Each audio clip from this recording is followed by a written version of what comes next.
3, where about 24 people are gathered in my name, there I will be in the midst of them. Thank you, early risers. We're on day 3 at the Mockingbird Conference of 2025, and we are small but mighty at this 8:30 hour. I am so excited to welcome you to the third and final day of this conference. You just heard a song called Hallelujah by a married couple based in London. They have an alt-pop duo. They are Anthony and Josephine Vander West. And I want to say something about the song you just heard and about Jesus, but first I want to talk about 2 experiences in my life. The first happened in the late 80s, early 90s. We were living in Northern Virginia, and you have to know a little bit about my background. I was raised in my first 6 years of life overseas, and when we moved back to the United States, we moved to Southern California, and there in Orange County, my twin sister and I took whatever test was required to figure out what grade level we had achieved based on the American system while we had been going to school overseas. And we placed about 1.5 years ahead of our age group. And I just tell you that not to brag, but just a little bit, but mostly just to let you know that we were, for our entire schooling history then, until we graduated from college, about 1.5 years younger than all of our peers. We started high school at 12, we started college at 16, all of that. And in the years right before middle school, we were living, as I said, in Northern Virginia at that time. And my mom, who had grown up and is from Mexico, knew that it was common to send children to summer camps. And she found a summer camp for us to attend for a month in North Carolina. But she was less familiar with some of the cultural nuances around summer camp. And so we ended up, and I won't give you the name of it, but it's because it still exists. And it's a school that runs a summer camp in North Carolina, the blank blank military academy. And I don't know where my mom found the brochure, but she saw archery, soccer, games. I don't think we needed discipline, but we got sent. And because we were, the cutoff age was whatever it was, the youngest child that would take, we were 1.5 years younger than that. We were small, delicate children. And the first day I arrived, there's mom driving off in the Crown Victoria, and I walk up to our dorm, and there's some children on the steps dropping rocks on a turtle. Yeah, and then I got to my room, unpacked. I left my roll of quarters to do laundry on my desk. Very trusting child. Went to the restroom, came back, gone. So essentially it was Lord of the Flies summer camp is where we were. It was brutal, or as they say in Spanish, brutal. It was really rough. It was not a place of grace. And I want to compare that with what happened in high school a few years later. One would say I found Jesus, but really Jesus found me. And I got very involved both in Young Life and at St. Paul's Episcopal Church in Winston-Salem, North Carolina. And both these places were a space of grace. And I discovered this thing called the retreat, the youth retreat. So whether it was at Brown Summit outside of Greensboro, North Carolina with the Diocese of North Carolina, or whether it was at Windy Gap with Young Life in the North Carolina mountains, I began to experience these short-lived places of phosphorus where you would gather outside of the context of your normal life and experience grace. And even in the first one of these I went to was actually in 8th grade. It was an Episcopal youth retreat, and I remember nothing about it except there was this corny song about God's unconditional love, and it rocked me in the best way to my core. And ever since then, I've had experiences like that where you come together for a brief moment of time, you get in touch with the phosphorus, and then you have to go back to your normal life. And you will experience this today and over the coming days, because something unique and wonderful has happened here at St. George's Church, as it does every year for the Mockingbird Conference. You are going to go back and have an experience like you heard in O Wonders Hallelujah. That song captures what it's like to be caught between 2 environments. The person singing talks about hearing a voice on the radio telling her, you're gonna be someone. It's a voice of grace. I know it's a little cheesy to talk about it in a pop song, but there's a voice of imputation there. She's clearly not someone yet, but there's a voice from outside saying, you're going to be someone. And then she comes home and has to hear from people in her household, her mom, her dad, that say, you're not good enough to be a superstar. If you've seen the dynamic of the young Elton John in the biopic Rocket Man, which, by the way, the whole movie is an AA meeting stitched together with flashbacks, and I highly recommend it. But in Rocket Man, you see there was a voice of grace, his mom, and then there was the voice of judgment, the stepdad. And so we have this voice often in our own heads, just our own judgment, voices of others who've judged us. And then you've had this experience here where it's been just pure 100% industrial grade grace, love, and mercy. We're just t-shirt cannoning you with all of it all the time. And everybody gets a t-shirt. I never get the t-shirt. Do you get the? I never, but here everybody gets the metaphorical t-shirt cannon t-shirt of God's grace. And you're going to go back to a situation where there are the voices of judgment and the experiences which are sort of never-ending of feeling like you're not measuring up as a parent, as an employee, as a leader, as a human being, as a friend, as a spouse. And there's just a couple of voices I want to leave with you as you prepare to go. And thankfully we have more grace that we're going to hear today soon. But I remember the words in John's Gospel to the woman caught in adultery, where Jesus says to her, neither do I condemn you. I remember the experience in Luke 5 when Jesus met Peter, who was catching fish, but rather unsuccessfully. And Jesus tells him to put the nets into the deep water. And Peter doubts him, chides Jesus, sort of sarcastically, grudgingly goes along with what Jesus says. I say this to just acknowledge the fact that Jesus has been working with surly and unruly Christians for a long time. So if you are one, welcome to the crowd. And Peter puts his nets in the water and catches, as you know, a haul so large they can barely get it into the boat. And this is where Peter begins to realize who he is and who he's dealing with. And he says, get away from me, for I'm a sinful man. The voices of judgment have come back into his head. And Jesus says to him, and what I want you to hear him say to you is, don't be afraid. And I want you to hear again Jesus say that when he visits the disciples after his resurrection. The first words, he appears in that locked room, and he says, peace be with you. There is never a time when people come to Jesus afraid, fearful, feeling judged, where he starts wagging a finger at them. So what I want to leave with you as you get ready to leave this phosphorus-rich environment of Mockingbird and go back down into the Lord of the Flies summer camp that is the world, I want you to hear Jesus saying to you, don't be afraid, neither do I condemn you. Peace be with you. Let us pray. Almighty God,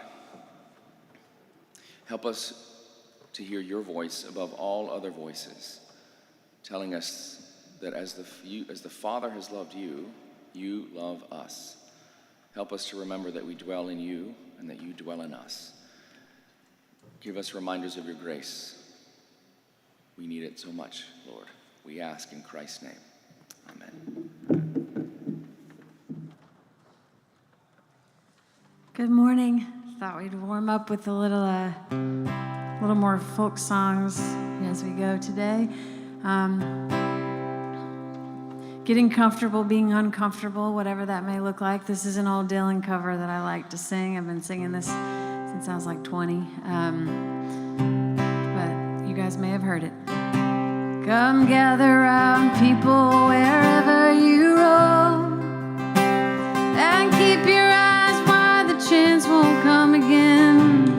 Don't speak too soon, for the wheel's still in spin, and there's no telling who that it's naming. For the loser now will be later to win, for the times they are a-changing.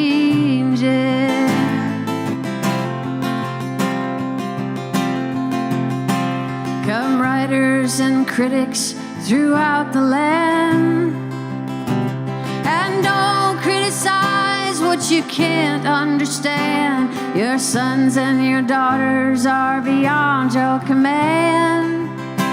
The order is rapidly changing.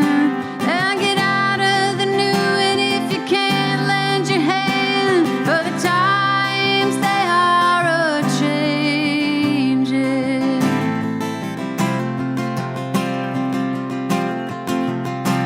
Come senators, congressmen, please heed the call. Don't stand in the doorway, don't block up the hall, for he who gets hurt will be he who is stalled. The old road is rapidly fading, and the first one now will later be last, for the times they are a-changing.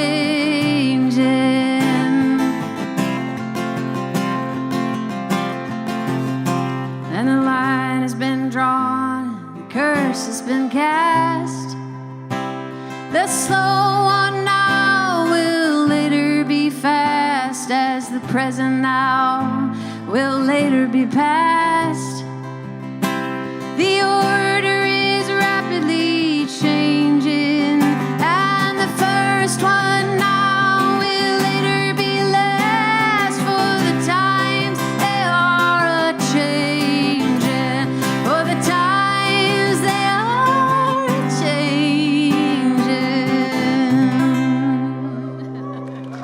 Thank you. You guys want to stand and let's go straight from Bob Dylan to an old Presbyterian hymn. How's that sound? It sounds like Mockingbird. This is one that I love. It was written by a pastor in upstate New York. This is My Father's World.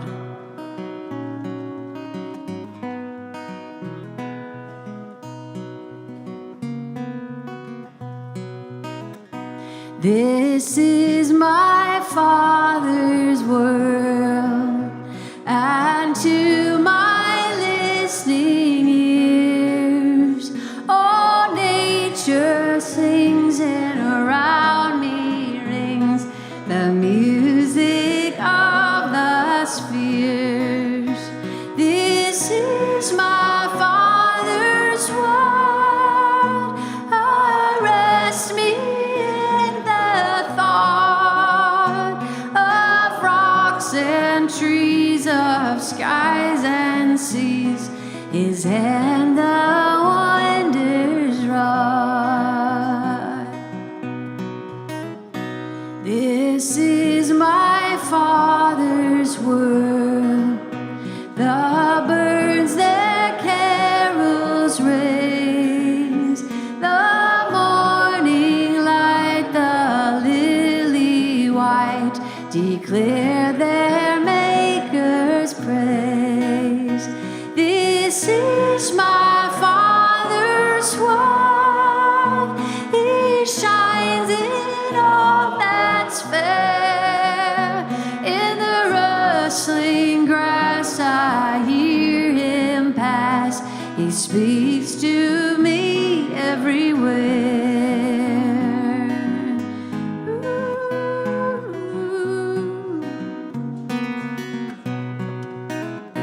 This is my Father's world. Oh, let me ne'er forget that though the wrong seems off so strong, God is the ruler yet. This is my Father's world. The battle is not done.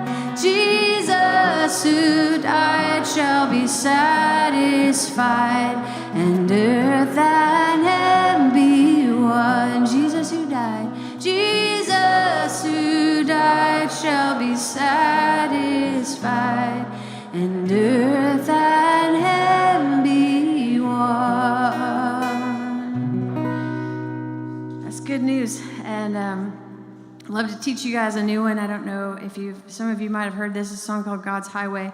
I wrote this song with my friend Thad Cockrell, and we were sitting there talking about how we love the old spirituals, and I had a lyric idea, and I was weary, and I was talking about how to say, I was wanting to convey that weariness, and he said, no, Sandra, you know what we love about the spirituals is that they don't just sing about the moment you're in, they sing about the moment where you're going. And so the lyric changed from I am tired to my feet are strong, my eyes are clear. And just the shift in what it is to sing into that truth and let our hearts catch up. And I feel like I'm broken record saying that a lot this weekend, but I also have to say it to myself a lot. So I think the repetition is a sign of hope, and we need those reminders. And the old songs help me with that, and hopefully the new songs have some of that will sing us into the new moment.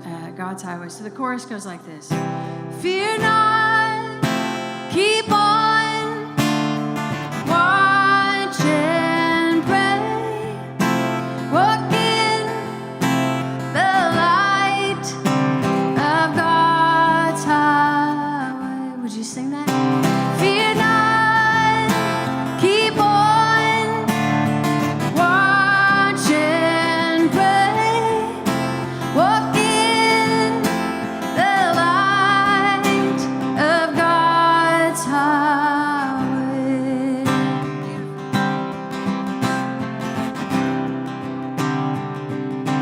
My feet are strong, my eyes are clear.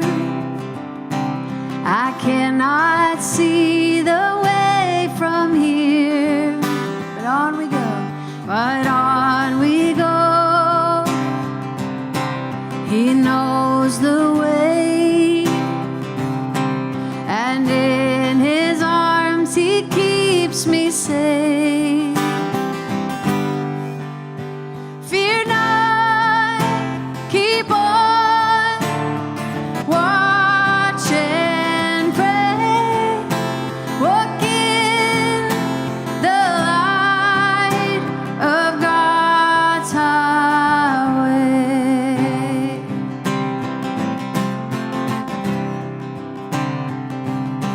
The shadows flee, the valley is deep, but evil cannot conquer me. Your rod and staff, they protect me. You give me rest, you give me peace. Fear not, fear not, keep on, watch and pray, walk in the light of God's highway. Fear not, fear not.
guys know, we got some words for you on this one, and I'd love to invite my new friend Camel to come sing, to come play back here so he is the music director here, and it has been such a joy to get to know him and to work. Everybody give him a warm round of applause for all his musicianship this weekend. All right, and he can play circles around me, so I'm just going to try to keep up here. We're going to do it. We love these. All right, let's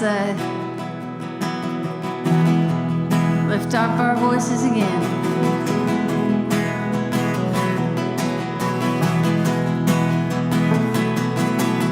We will feast in the house of Zion. We will sing with our hearts restored. He has done great things. We will say together, we will feast and weep no more.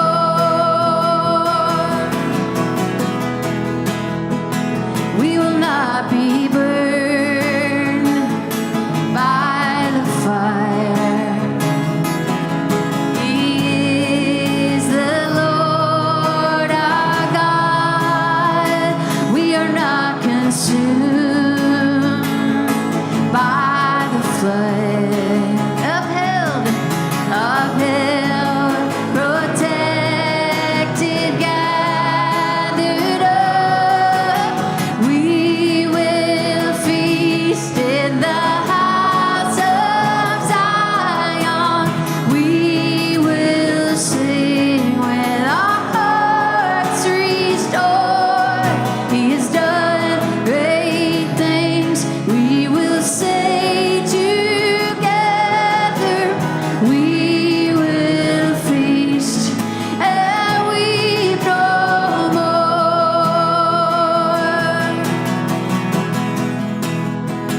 In the dark of night, before the dawn, my soul be not afraid, for the promised morning. Oh, how long,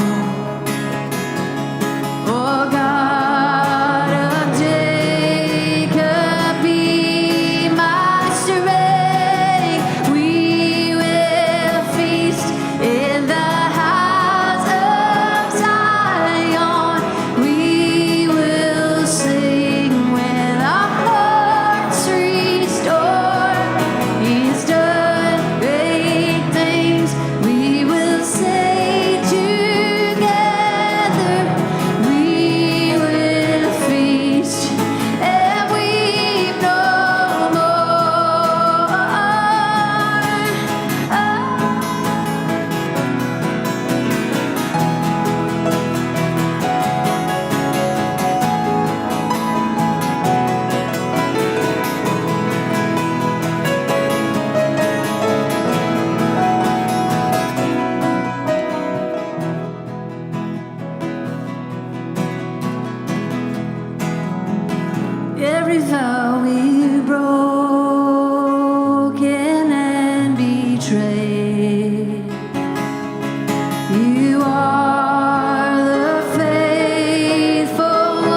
The year was 1995. I was in the 8th grade. My mom was sure that I was smoking weed. I wasn't, not yet. But she knew for a fact that my friend Jill Fratkin and I had drank an entire bottle of peach schnapps together that Jill had brought home from Jewish summer camp. And my mom was really worried. She knew that I needed an activity. So she signed me up for summer camp at New Stage Theater in Jackson, Mississippi. It was 8 weeks long. She definitely wanted to get me out of the house. And we were doing Shakespeare, which I only wish there was a recording of a group of 13-year-olds doing Shakespeare. I only have a few photos, but Harrison Scott Key was the director. Here's what I remember. He smoked a lot of cigarettes, even in Mississippi in 1995, where even then we knew cigarettes were bad for you. I have this very faint memory of him liking this group called the Andrews Sisters, which is like boogie-woogie, close harmony American singing. And I only know this because I accidentally broke one of his records. He was disgusted with me. I also remember him being ancient, very old. He was probably 25. Needless to say, Harrison was not long for the theater. He is now an incredibly gifted writer and the dean at the Savannah College of Art and Design, which is very cool. He wrote one of my favorite books about Mississippi dads, The World's Tallest Man. I cannot recommend it enough. And currently, he has received massive acclaim for How to Stay Married, which my Aunt Becky described recently to me as, that man really tells it all, doesn't he? Ladies and gentlemen, Harrison Scott Key.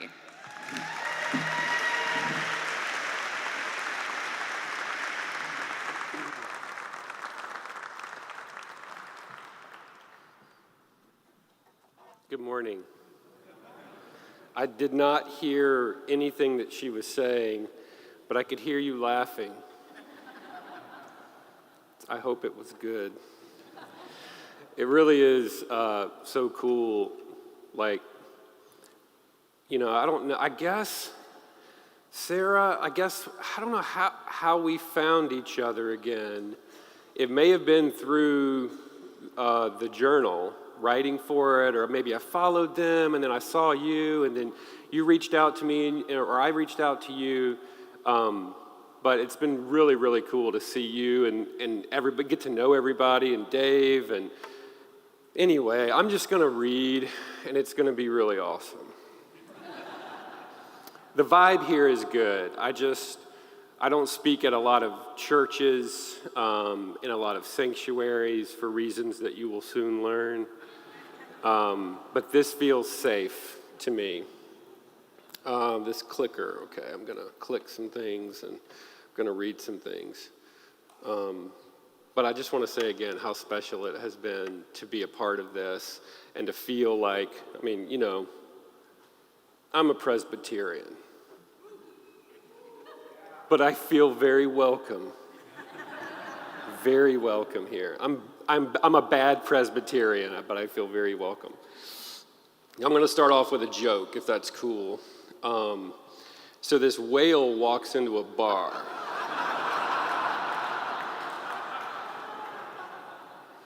Have you guys heard that one?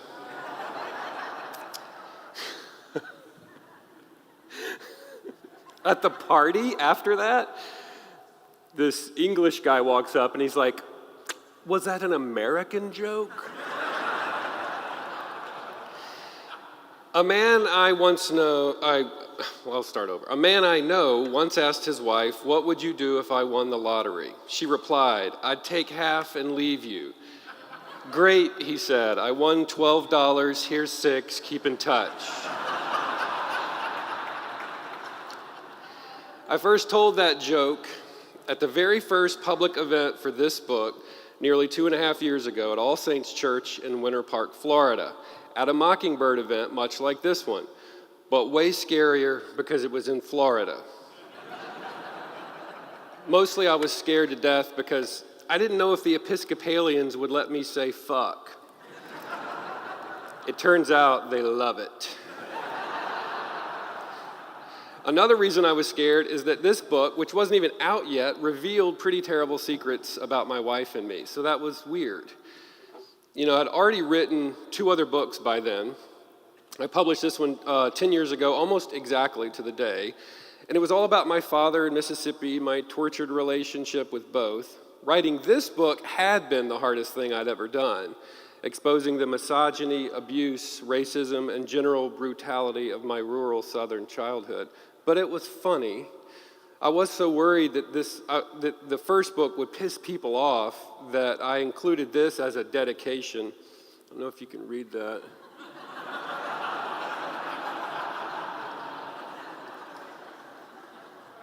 It's funny because it's true. The question everybody wants to know when you write a memoir is like, how? How do you get away with not dying after you write your memoir? And the answer is you wait till everybody's dead. Mostly I worried what my father would say because the book was really about him. And when you write a true story, you try not to alienate the people who've put you in their will.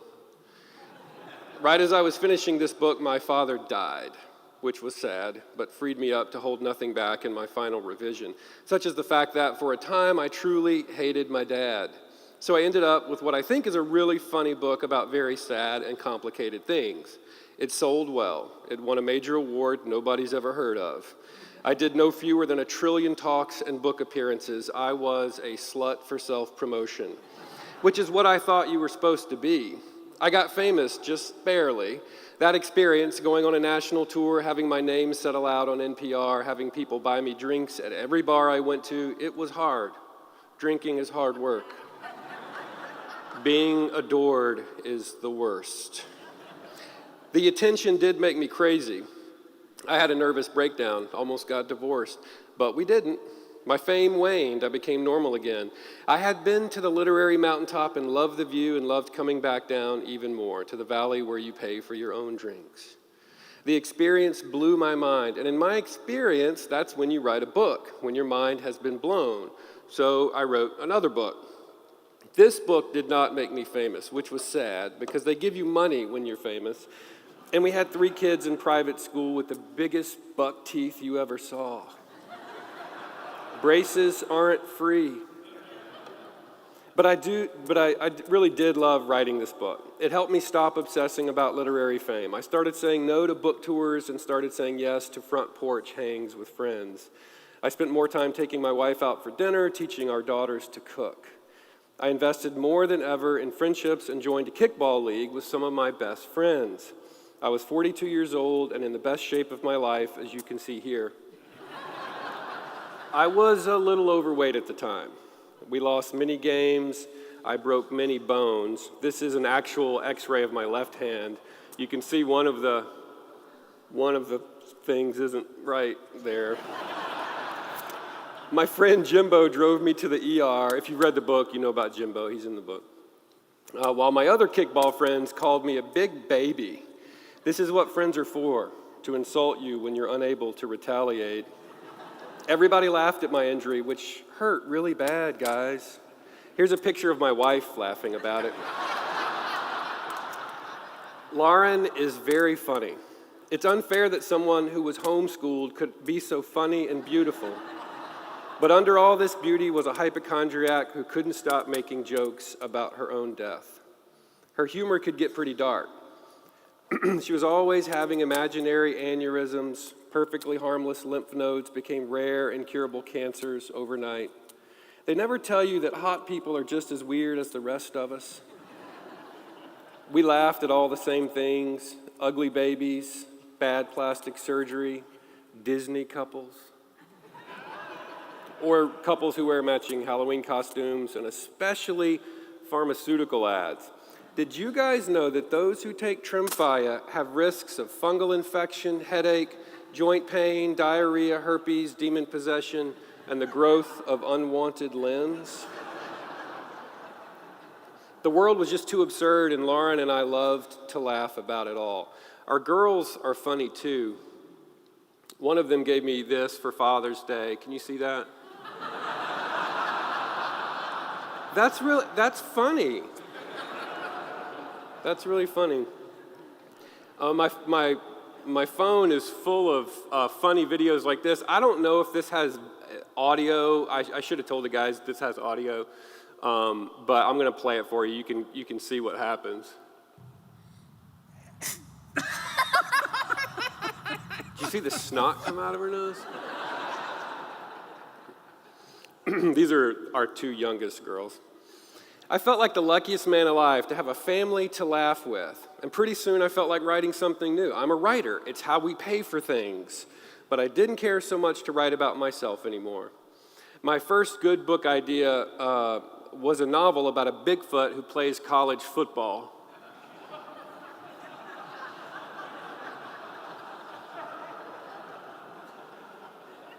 I don't know. It's a little silly. I couldn't escape the curse of wanting to write something literary, like something darker and heavier. I could feel a growing heaviness in me. I could hear the still small voice whispering of a darkness. I couldn't put my finger on it, so I came up with a better idea. A novel where Satan sends his daughter to Earth. It's called Today, Satan.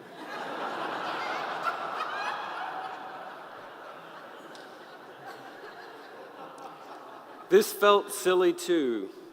So I thought maybe I should write another memoir addressing the darkness head on.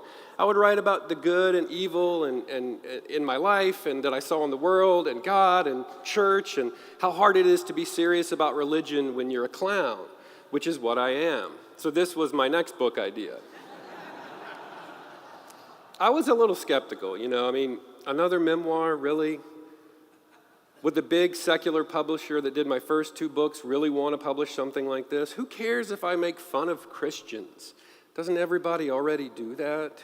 And what about that dark weight I felt, the whispers under the bed? What was that all about? It was a feeling, the vaguest, merest hint of intuition that I just couldn't get my head around.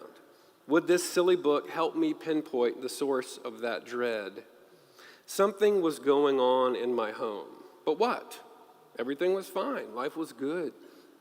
We had our share of pain, sure, traumas, anxieties, but we laughed through it. Our jokes were a way to deal with the pain, but left unchecked, those jokes really had slowly become a way to inflict pain. Lauren made fun of me all the time, my giant head, my mustache, my inability to order in a drive-thru without sounding like a terrorist.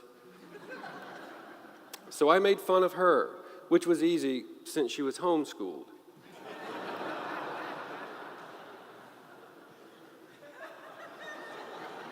Any homeschoolers here? Yeah. All right, I got you, girl. My wife has said many funny things in our marriage, and one of the funniest was when she sat me down one day and told me she was leaving me for a guy who used to be our neighbor and loved the music of Kid Rock. They were in love, she said. They wanted to be married. She said they were soulmates. And suddenly I was the praying clown, seeking help everywhere I could find it. Those were the darkest days of my life. Now, I'm not going to make fun of this other guy, but I will show you a picture.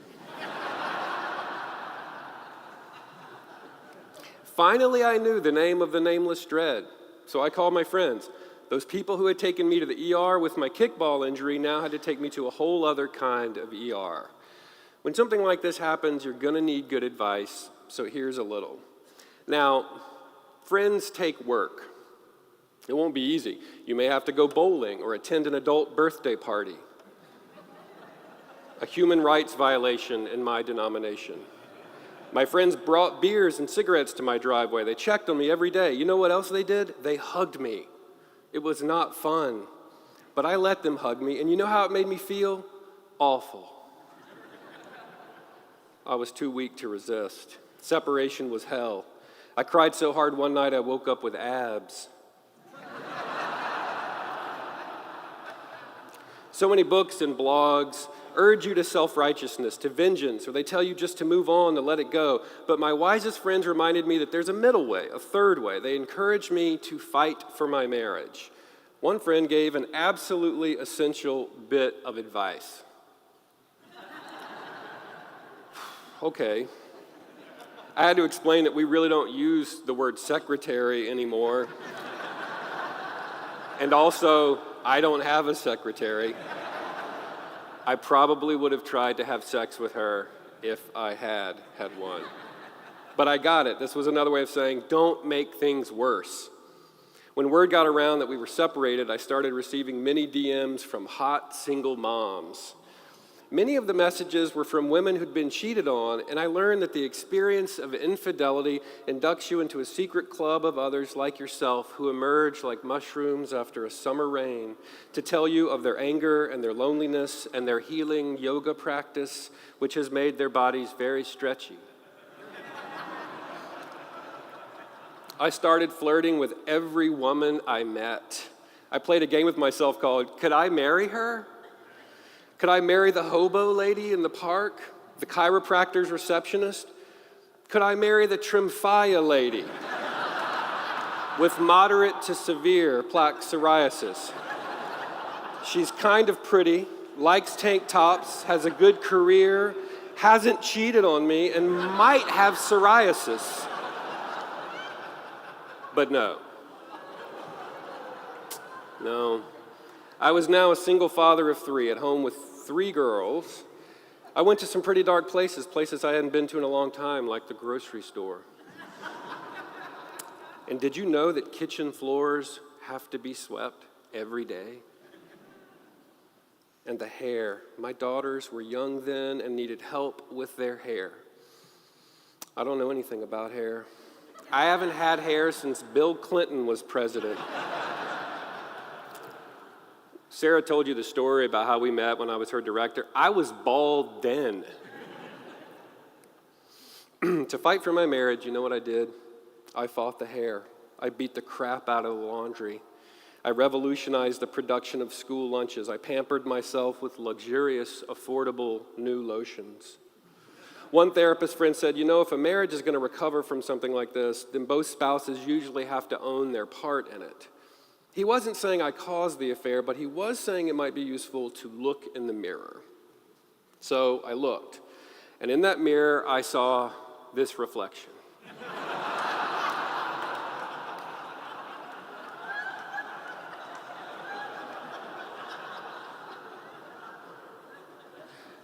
Actually, what I saw was a little more like this.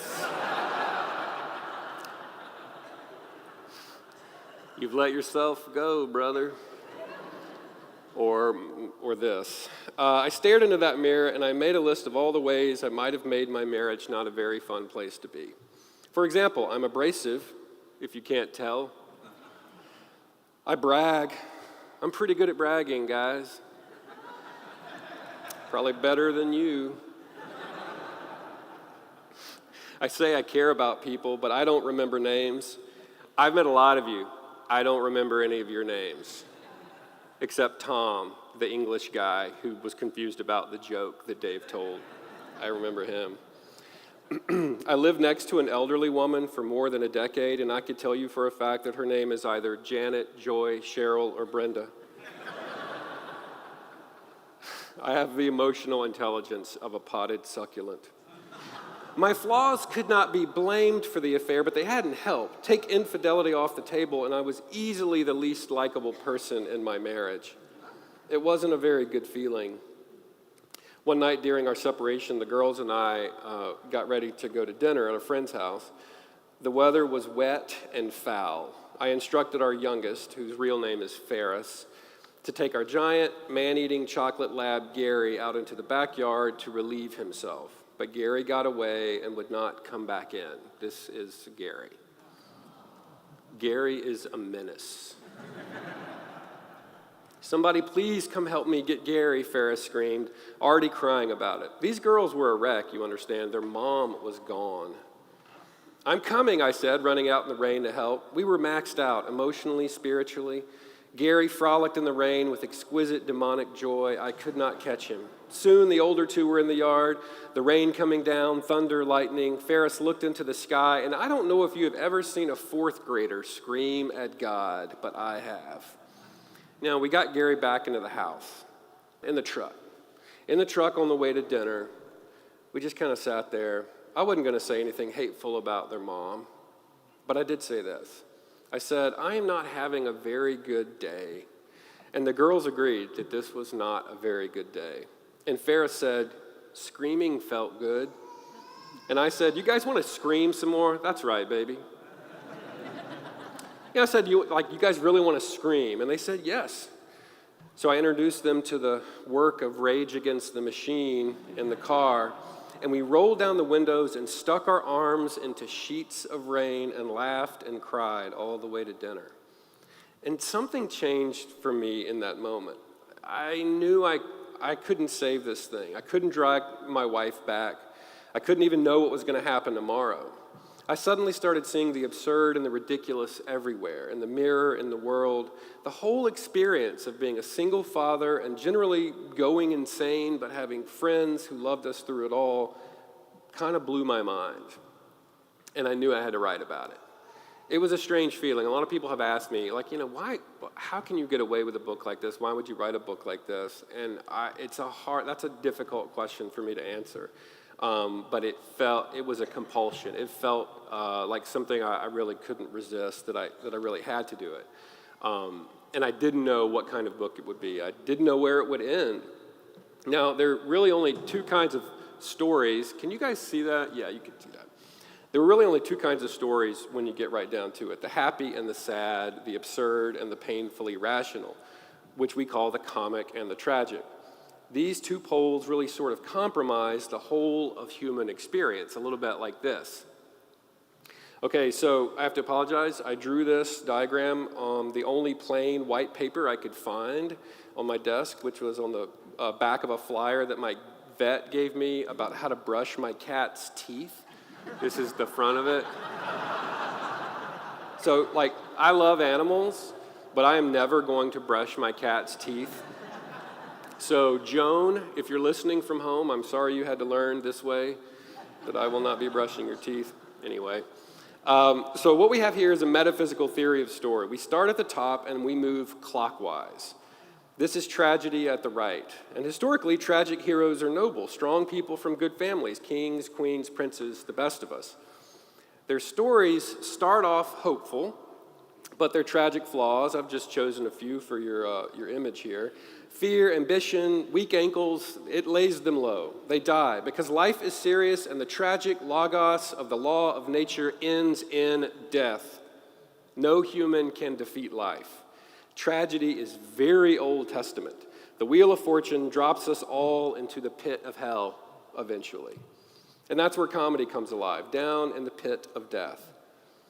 So these are comic heroes. Comic heroes are very different from tragic heroes. They are ignoble, they are liars, phonies, idiots, they're naive, they're weak. Occasionally they are insane, which is to say they are just regular people. They're like us. We love these characters, but they are not ideal people. And we're all desperate. That's sort of the identifying mark of the comic hero. They're desperate, and they are put upon. They are put in places where they have to sin. I can say the word sin here. I usually use a different word with a different audience, but they have to break some rules, right, to figure out sort of what they're going to do with their story. Now, the weirdest thing happens in comedy. So comedy, starts at the bottom. Comedy starts in death. In tragedy, we judge. In comedy, we forgive. If tragedy is the Old Testament, comedy is the New. The happy ending in comedy is the result of something like grace, the big relief. We're all going to die, so why not laugh? Maybe that will defeat the logic of the law of nature. So maybe I could write a funny book about what was happening in my life. Maybe I could write in a way that would also honor my wife and my rapidly disintegrating family. Somehow, it felt like a mystery, like I didn't know how this thing would end. And that was a problem, not knowing how the story would end. Would we divorce? It seemed likely, like 100% likely. She had moved out. She'd had an affair with this guy for the better part of 7 years. But then, what if she came home? What if she wanted to come home? That would be insane, but what if? Forgiveness wouldn't be impossible, would it? Her for me for her. I kept hope alive even as separation stretched from 1 month to 3. But it was too late. I came to that point in tragedy called peripetia, the tragic reversal, when all hope, all hope is lost. Because I thought she'd been living alone in a carriage house up the street, but she was now living with this guy. Like when I found out they were actually living together, I was like, well, it's obviously over now. So I called her to say, I guess this is the end. Time for attorneys. I wasn't really angry. I'm sure I would have gotten a lot angrier later, but at the time, I wasn't really angry. I felt like a really different man, my brokenness exposed for all the world to see. And I thought, maybe this wasn't really a tragedy. Maybe this story really could be a comedy. If we could find some grace here, just like some moment. Like I actually remember when I called my agent to tell her what was going on with Lauren and me, calling her as a friend, not as my agent. And she said, well, something like this actually happened to me. And we talked about it. And then I said, I think I may write a book. I don't really know what that means. And she was shocked. She goes, well, what if she comes home? I was like, then it'll have a happy ending. And she was like, well, what if she doesn't? I was like, I feel like I could still have a happy ending, right? I don't know. I don't want to make you guys feel weird, but raise your hand if you're divorced. I had a great conversation with a man backstage about the happy ending he found after his divorce. I don't know, man. I just felt hope that there was going to be a happy ending somehow in this story. It's like what Dave says in The Big Relief. Grace is incongruous and always a surprise. I was ready to be surprised by life. Sometimes that's when miracles happen. So I'm on the phone with my wife talking divorce papers, and I said, I've been a terrible husband. I just wanted her to know that. And after a long silence, she said, I've been a terrible wife. And then the craziest thing happened. Nothing. Nobody made a joke. It was just silence. It was like we could see each other for the first time. And then she said, the wildest thing, guys. She said she wanted to come home. She just said it. Now, this was very incongruous and very much a surprise. We were both shocked that she said it, that she wanted to come home. I won't give away too much how it all went down. I think we do have books for sale. Thank you for your purchase. But she did come home eventually. We found a great therapist. We slept in separate beds for a long time. Rebuilding broken trust is a little like rebuilding someone's face after a disfiguring chainsaw accident. It can be done, but it won't be pretty. Lauren and I were so bad at communicating that by our second session, Dr. Berman had us talking to each other with the aid of a stuffed manatee. Sometimes it was a tiny panda, and sometimes an enormous pickled cucumber called Mr. Pickle. Men like to think themselves brave. Try staring at a stuffed cucumber as your wife describes how this other man made her feel beautiful, happy, and safe, which is bad enough to hear, and even worse when it's coming from a pickle.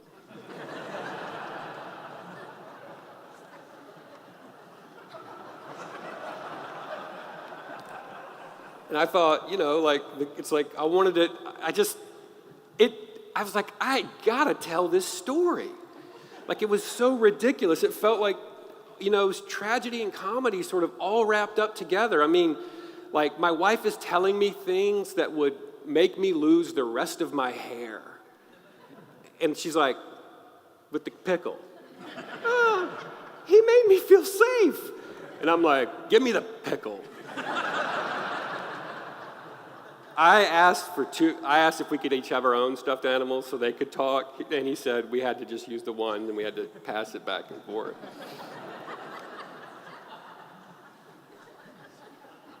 Those were dark days. I started to see that my story was kind of like this. It was tragedy and comedy. It was all of it, all together, and I had to figure out a way to weave it all together. I didn't really care what impact it would have on the world quite yet. When you're writing a book, you kind of have to put that aside for a while because who's going to read it anyway? I mean, it's just you and your laptop. Therapist Esther Perel reminds us that the brutal honesties made possible by an affair can actually strengthen a marriage. Some people, she writes, end up with the most honest relationships they've ever had. One study reports that, quote, couples who had an affair and who revealed this affair prior to or during therapy showed greater improvement than marriages who did not experience infidelity at all. That's wild, guys. You get what I'm saying? Did you hear that? Like, that is wild. Couples where there has been an affair and who talk about that and then go to therapy actually have greater improvement in their marriage than couples where there was no infidelity who are in therapy. Something about this fracturing of the facade of sort of who you are opens up the door for a lot of beauty to happen. And there was something beautiful and freeing about the worst parts of our story being wedded to the best parts.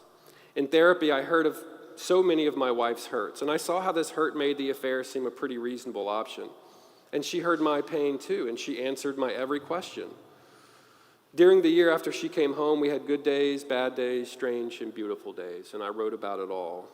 Lauren would come outside as I wrote in the driveway, warming to the idea of the book, sitting on the tailgate to bum a smoke and tell her side, which was greatly therapeutic because then we'd talk about the scene in therapy with Mr. Pickle and leave with a new understanding and in need of additional therapy due to the pickle.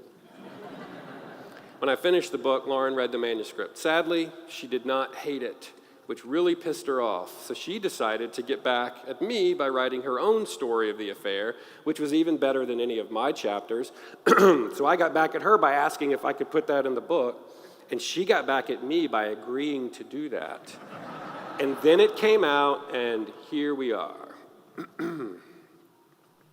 We're still a little torn about it. Publishing a book like this is not fun. The world knowing how bad you are at being married is not fun. But we did it, and things at home are actually kind of awesome. It's been almost 5 years now since she came back, and we know more about each other than any book could hold. She was never my best friend before. She is now. This is my family. None of our change has come easy. We're different people, but we still laugh together. We still make fun of Disney couples and the Trimfaya lady. And we still make fun of each other, too, not as much as we used to, which is nice. And when we do make fun, we don't get butt hurt so quickly. Because the essence of comedy, and this really may be the thing I have taken away from this whole experience, the essence of comedy is not the ability to make a joke. It is the ability to take one. If you can do that, you are a comedian. If you can take a joke. Hard hearts cannot take jokes, and our hearts were very hard for a very long time. Only soft hearts can laugh. In Proverbs, we read that all the days of the afflicted are evil, but he that is of a merry heart hath a continual feast. The days are so often evil, so keep your hearts merry. Look for the brokenness in the world and in yourselves, and try to laugh about it. Being a comic hero is so much more fun than being a tragic one. Some good friends of ours are separated right now. The husband asked me for advice the other day, so I gave him a homework assignment and told him to look in the mirror and write a list of all the ways he was a little bitch.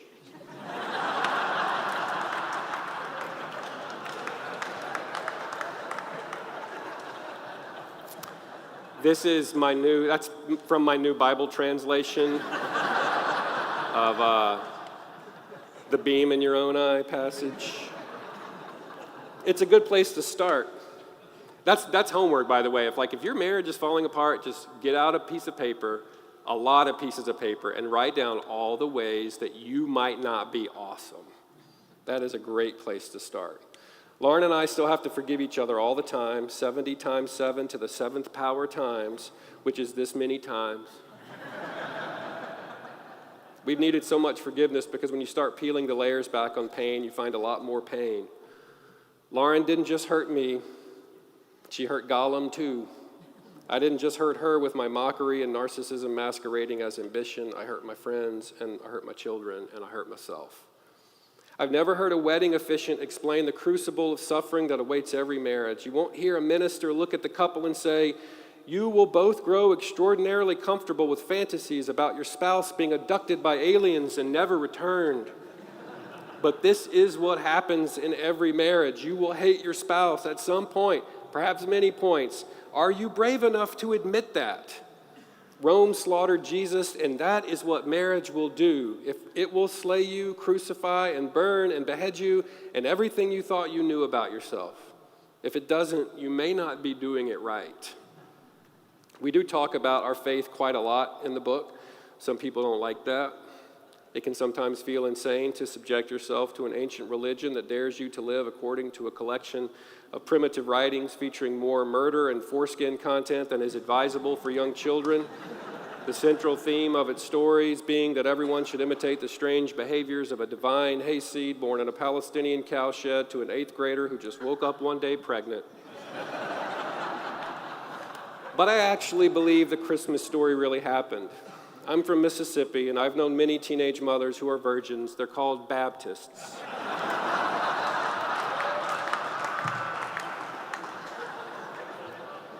So yeah, I guess our story and our marriage do seem pretty conservative in a way, but our new marriage feels radically progressive. Sometimes I think fighting for your marriage is the most radical countercultural, countercultural move that you can make. The best thing about our new marriage is that my wife no longer has a boyfriend. In that sense, I suppose it is more traditional.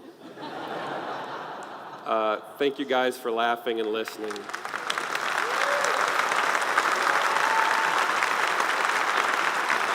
What? Yeah. And we got some time if you have questions for Harrison. Questions for Harrison? I'll only be taking good questions. Yeah, only good ones, please. It takes them a second, Harrison, but they come up with it. There's one. Would you please explain the whale joke for the Englishman? The answer, he asked if I would explain the whale joke. The answer is, Dave can't tell a joke. It's okay. He and I have been praying about it together. I'm just kidding. Dave is the best. He's the best. He's my favorite. Anything else? Yes, right We here. have a question back there. Did you ever talk or meet the other guy? Can you repeat that? Did you ever meet your opposition, the other guy? Oh, right. Did we have a confrontation? I didn't see him really throughout the experience. This guy lived right next door to us for 7 years. He was our neighbor. He borrowed my lawnmower, I borrowed his truck. We cooked out together. His family babysat our girls, we babysat their son. He worked from home, and Lauren worked from home. And so it was like a work romance. They just happened to both work from home. That's the short version of that story. So I don't know if you guys heard him. He asked if Chad and I ever had a confrontation. I did call him. So if you've read the book, you know the sort of dramatic story about how she got home from the carriage house. And after that, he didn't know where she was because he was gone when she moved out. And so I called him. Like he was sending emails to her and me, like, where are you? Where are you? I think he thought I kidnapped her or something. That's one thing I learned in this too, is that the narratives on the different sides of whatever is happening in a marriage are so different. How people talk about it. I mean, like, I was this guy's villain. I'm probably really his villain now because of the book, but I called him and I told him that, because I knew he was concerned about her, and that this guy really did love my wife. As awful and terrible as the circumstances of that love were, like, that was real. And I called him and I was like, hey man, I just want you to know Lauren is safe, she's not here, and if you ever contact anybody in my family again, I'll break your legs. And he hung up the phone, and that was the last I ever talked to him. We have a question back here. I haven't read the book yet. I'm curious if you guys went to church during the darkest days or around that time, and if so, what was your experience? Yeah, I write a lot about that in the book. So we were at a really big, very old historic church like this in Savannah at the time, founded in 1755 by a charter from King George II, for which the church had to pay 1 black peppercorn a year for the charter, and they still pay it every year. They pull out a jar and they put the peppercorn in, and it is the coolest, stupidest thing you can ever imagine. But it was just a beautiful old church. And it was a bit of a fairy tale. I did not want to be the guy who wrote the book about how big old Southern churches are all bogus, but that's sort of a little bit of the experience I had. The church wanted to discipline my wife. Now, I understand church discipline has a long history. There is a theology and a practice behind it, and it is not a foolish thing. But that was his first reaction upon hearing the news, that, like, let's bring her in front of the elders and we'll fix it. And I remember thinking, I don't know if she gives a fudge about you guys and your authority. She didn't. There was no. It was so hard to hear that. I'm like, there has to be a more, like, merciful first response to all this. And if you guys are familiar with, like, different college ministries, one of my best friends was the RUF pastor at SCAD. RUF is the PCA's college ministry, and this guy was a really good friend. And he was starting a church plant at the time, and a really small church plant. And I went and talked to him, and, his first question was, just how do you feel right now? And how do you think Lauren feels right now? It was so much more of a merciful way to begin the conversation and not straight to judgment. There is a place for judgment. There is a place for ethics in all this and what is right and what is wrong. But to go right to the rule book when things are blowing up may not be the best answer. And it wasn't for us. We ended up leaving that big church and joining Soren, is his name, at his church plant, which is really small. Like, there were 5 people in his living room. Now, on any given Sunday, there are about 100 people at church, and it's great, and it is the best thing that's ever happened to our family. It's awesome. I'm the church drummer now, which is so cool. I grew up in the Church of Christ, where the devil comes in the form of a piano. And so the fact that I'm playing drums in church, and my Church of Christ mom is now a member of this Presbyterian church, and she's watching me play drums every Sunday, it's really weird, beautiful. But our church is, I did not think I would become the apologist for the church guy, but, like, our church has saved us. It's so much more than a church. It really is a community. It's really beautiful. Like, it is, it's so beautiful. How close we all are and how much we interact. Another question. Got a question here. I'm getting married in September. So based off of your experiences, I was wondering if you had advice for someone getting married. Yeah, you should definitely read my book.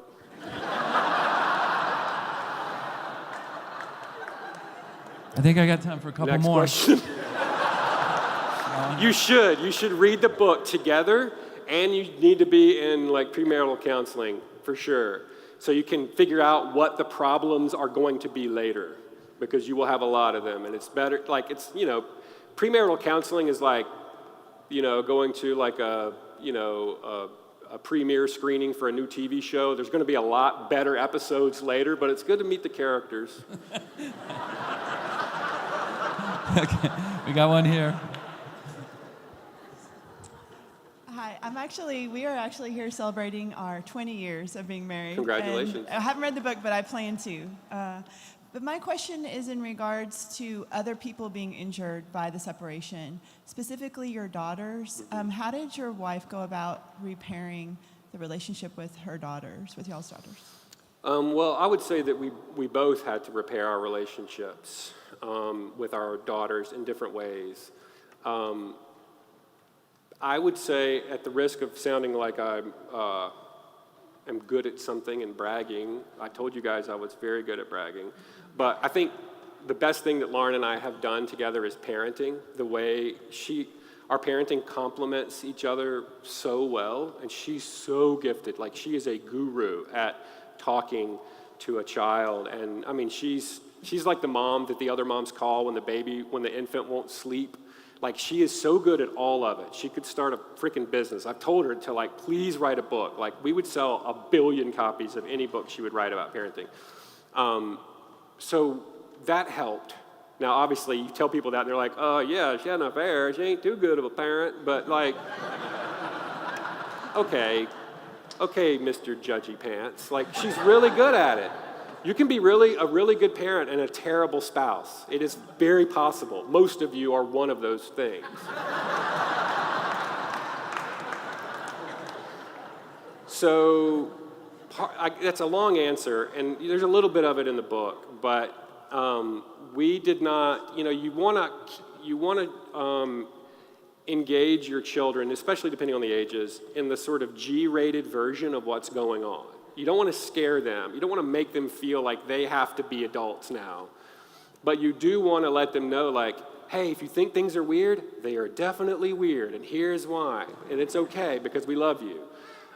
So the first conversation we had about any of this with the girls was when we tried an in-home separation. I'm like, well, we eat dinner together. Like, my family watches Wheel of Fortune and Jeopardy every night together like it's 1986. And I'm like, and we weren't going to eat together if we were in-home separated, if you guys know what that means and what that looks like. So we sat them down. We're like, hey, so like we're in therapy. We're fighting right now. We're just not getting along. So we're trying this in-home separation. That's why I'm sleeping in my office, and Lauren is like, that's why I'm sleeping in the bedroom. So we had that conversation so that they knew something was happening. And they say, kids know. They always know. And they really do. Sometimes they don't, and they won't know much later, but they do know something's going on. And then when Lauren moved out, we knew we had to, obviously, like, your mom's moving out. And so I told Lauren, I was like, you are driving this train. Like, in this conversation with the girls, like, I wanted her to explain it all.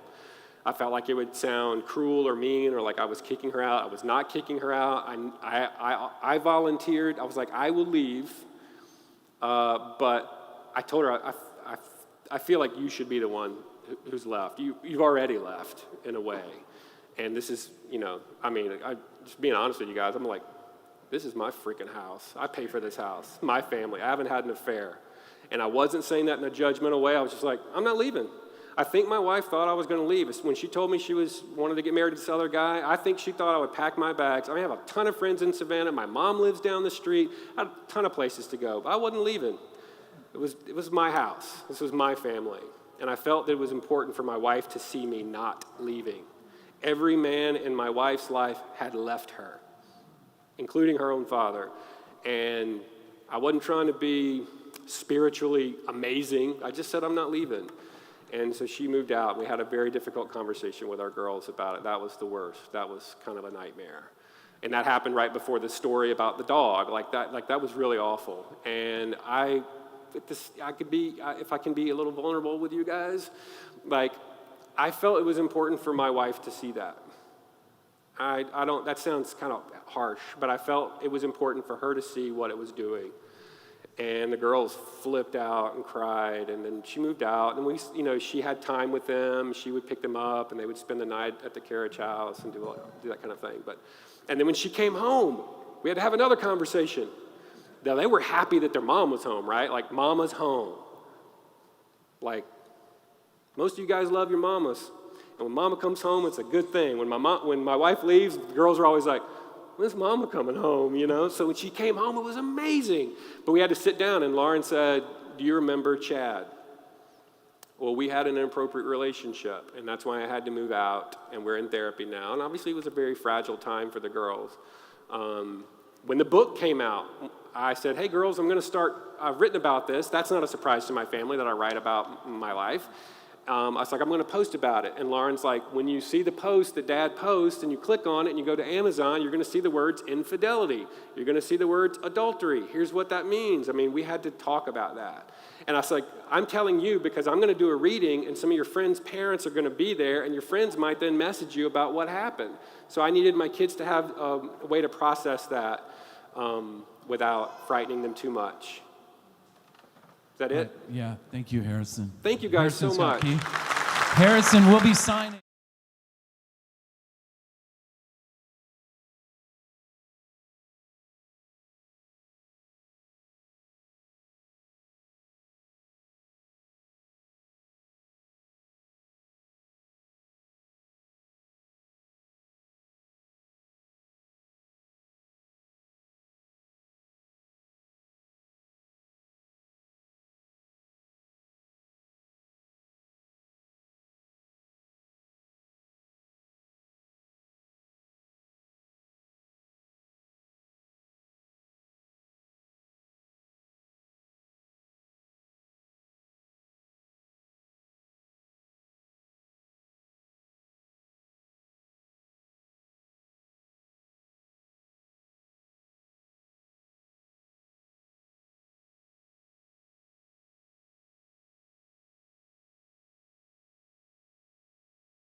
And Tara will be signing, so if you want some time. It'll be about a 30-minute break, and then we'll have the wrap-up in here. I'm Chris White, friend and fan of Mockingbird for at least a decade now. I recently appeared on the pages of USA Today, making David Zoll howl with laughter.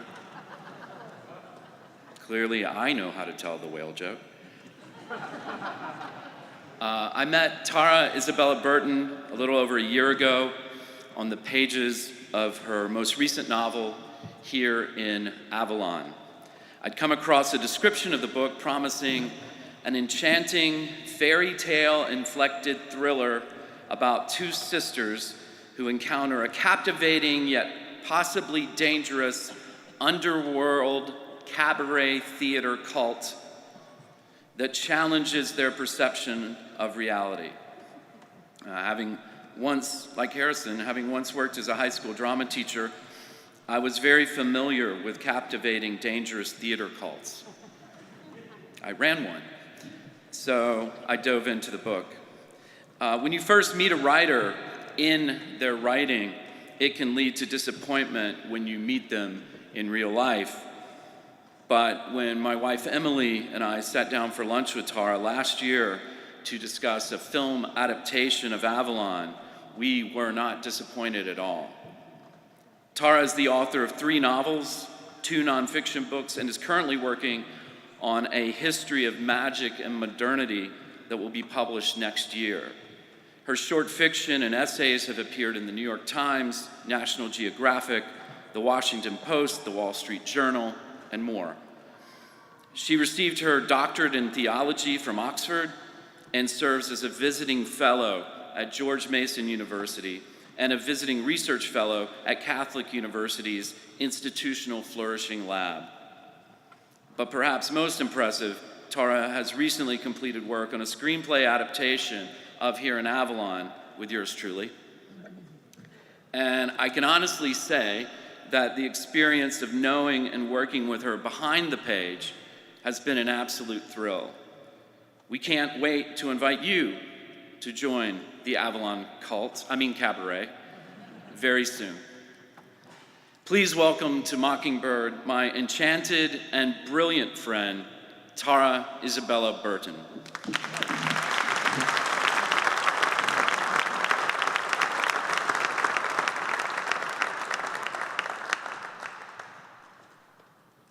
Good morning. All right, so I'd like to start this talk by offering you 3 kind of snapshots of life in our so-called secular age in America over the past 5 or so years. The first one is an advertising campaign from January 2020, so right before the pandemic, for the high-end boutique fitness chain Equinox. Produced by the marketing studio Droga 5, the campaign, titled Make Yourself a Gift to the World, featured a series of images devoted to the ideal gym goer as a kind of mythological demigod of self-care. One of the posters features a powerful woman who's easily lifting up 2 men, just like the biblical Samson. Another features a shirtless man lying on a funeral pyre, attended by frenetic worshipers.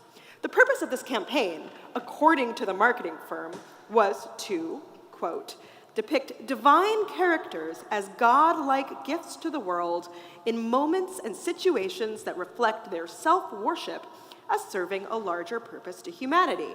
Asking the question, and this too is a quote, does that not make self-obsession the most selfless act of all? Or as one Equinox chief marketer told a journalist, we're targeting individuals dedicated to becoming the very best they can be. Because, quote, when you become the best version of yourself, you radiate outward and contribute more to the world around you. The second snapshot I'd like to present you with is the profile page of my new favorite influencer, one hot high priestess. That's the alias of Sarah Pearl.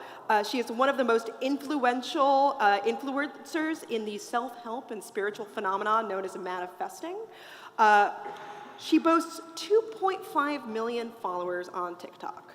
And she is, like many other manifesting influencers, dedicated to this idea that you can control reality with your mind, essentially, that if you want health enough, if you want wealth enough, if you want that guy to text you back enough, it will happen.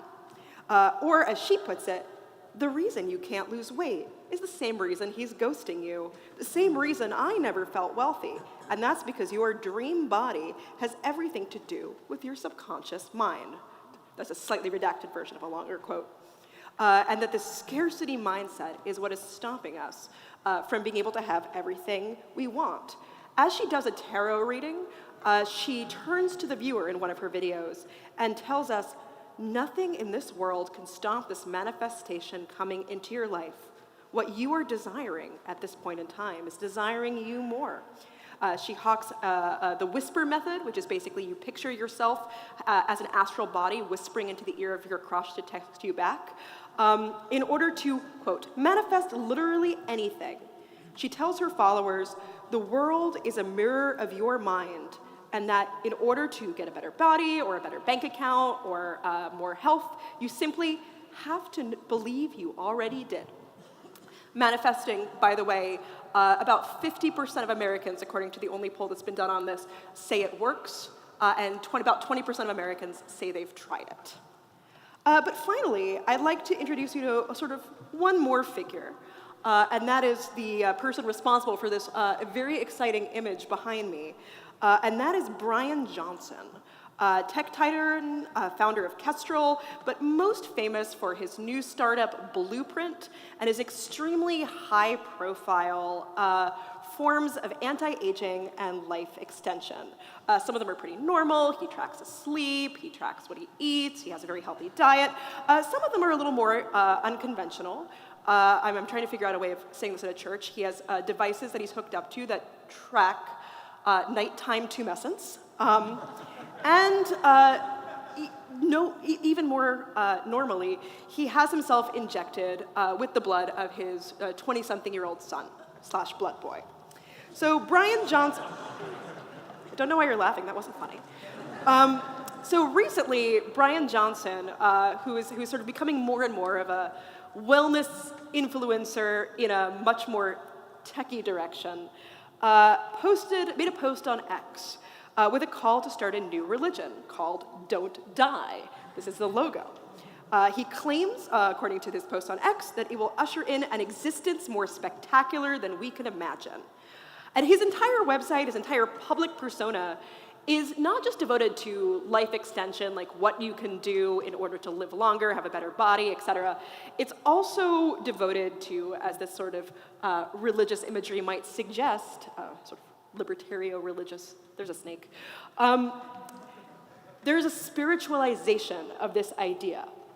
And this is something that he talks about explicitly. He doesn't just want to live forever. He does think this is part of our spiritual goal of being human. He tells one interviewer, I'm wanting to trade off what I think is primitive joy now of the debauchery of doing things versus what could be in this new existence. And he gives us these levels of ambition he has that a person might have. Level 1, start a company. Level 2, start a country. Level 3, start a religion. Level 4, don't die. Level 5, become God. Elsewhere on X, Johnson wrote, I'm not a tech tycoon or a biohacker. I am playing for societal scale philosophical transformation, competing for the status, authority of Jesus, Satan, Buddha, he spells Buddha wrong, and similar. Well, there you have it. Make yourself a god. Make reality in your image. The world is nothing but a reflection of you. Your desires are the engine of reality. Don't die. These three kind of snapshots or moments, for me, they're pretty extreme. Perhaps they're a little bit picturesque as far as examples go. But I also think that they're representative. They're not just representative of wellness culture or of how weird the internet can be, of all the different ways you might become an influencer or an advertiser online. I also see them as incredibly important moments in the history of contemporary American spirituality. They represent what I believe is the biggest trend in the American religious landscape today: the rise of a religious sensibility and an intuition that I like to call magical transhumanism, just to keep it relatively straightforward and simple. And this magical transhumanism is the idea that our destiny as human beings, our purpose, is to transcend ourselves, to shape reality around us, to make reality in the image of our own desires, and ultimately, as Brian Johnson so helpfully put it, to become gods. This sort of self-divinization implicit in contemporary wellness culture, this idea of being your best self, this mystical act of manifesting, which once again 20% of Americans now practice, and the techno-optimistic promise of a literal eternal life extension, to me, all come from the same fundamental place. This theological or metaphysical excitement around the idea that being human actually means overcoming being human. That we are supposed to do, meant to do, called to do, is to make the world in our own image. And this, to my mind, underpins so much of contemporary American life, from our obsession with life hacking and personal optimization and Fitbits and sleep trackers and what have you, to the popularity of these new age and new thought inspired ideologies like manifesting and The Secret and the power of positive thinking and new thought, to our contemporary shared valorization of a new class of tech titans, men like Brian Johnson or Peter Thiel or Elon Musk, who not just make things, but create whole public identities around the reshaping of reality through technology. And I want to argue, this magical transhumanism might just be the closest thing we have in 2025 America to a civil religion. So let me back this up a bit. What do I mean by that? I think it's impossible to think about what our new civil religion is without a little context about the fact that in 2025 in America, one of the things that feels most fundamentally true about the religious landscape is that we maybe don't have a civil religion at all, that there's a kind of gap in the marketplace. I'm sure many of you have already heard about or discussed the rise of the nuns, the N-O-N-E-S nuns, the religiously unaffiliated, as one of the major markers of the contemporary American religious landscape. So about 25%, more or less, of Americans now say, on various sort of census and polling data, religiously unaffiliated, rather than ticking the box of a particular religion. Now, that doesn't necessarily mean they're not spiritual, they don't believe in God, they don't believe in a higher power. 72% of the religiously unaffiliated say they believe in a higher power of some sort. About 20% say they believe, and I believe the polling data uses the term, the God of the Bible.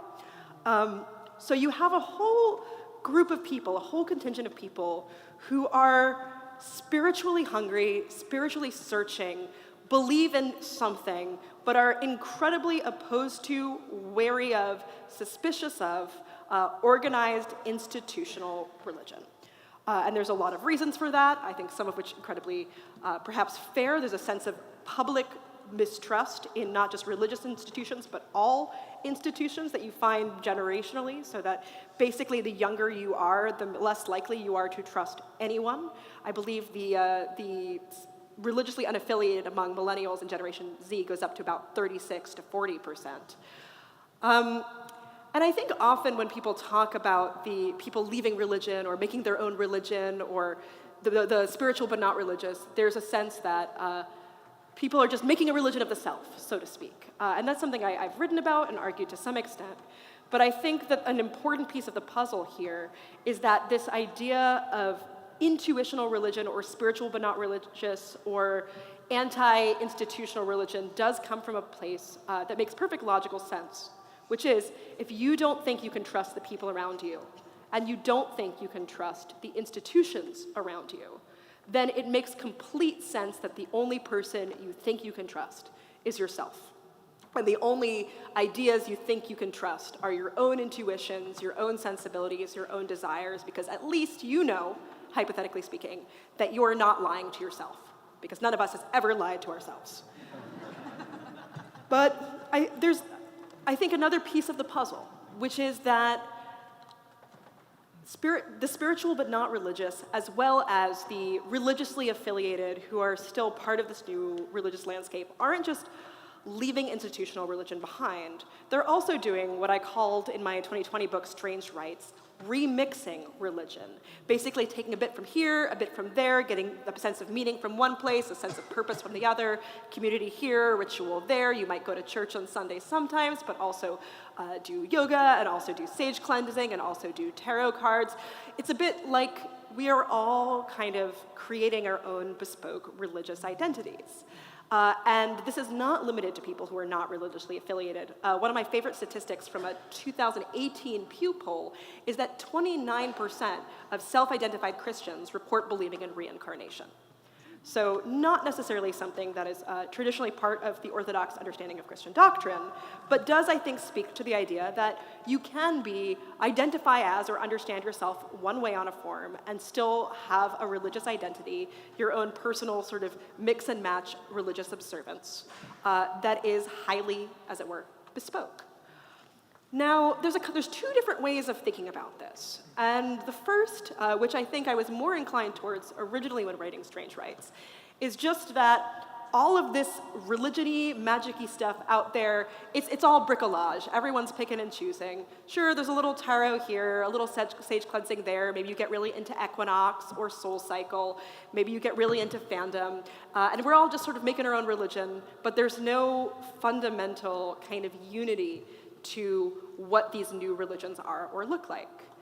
But today, I want to sort of challenge us to think slightly differently about it.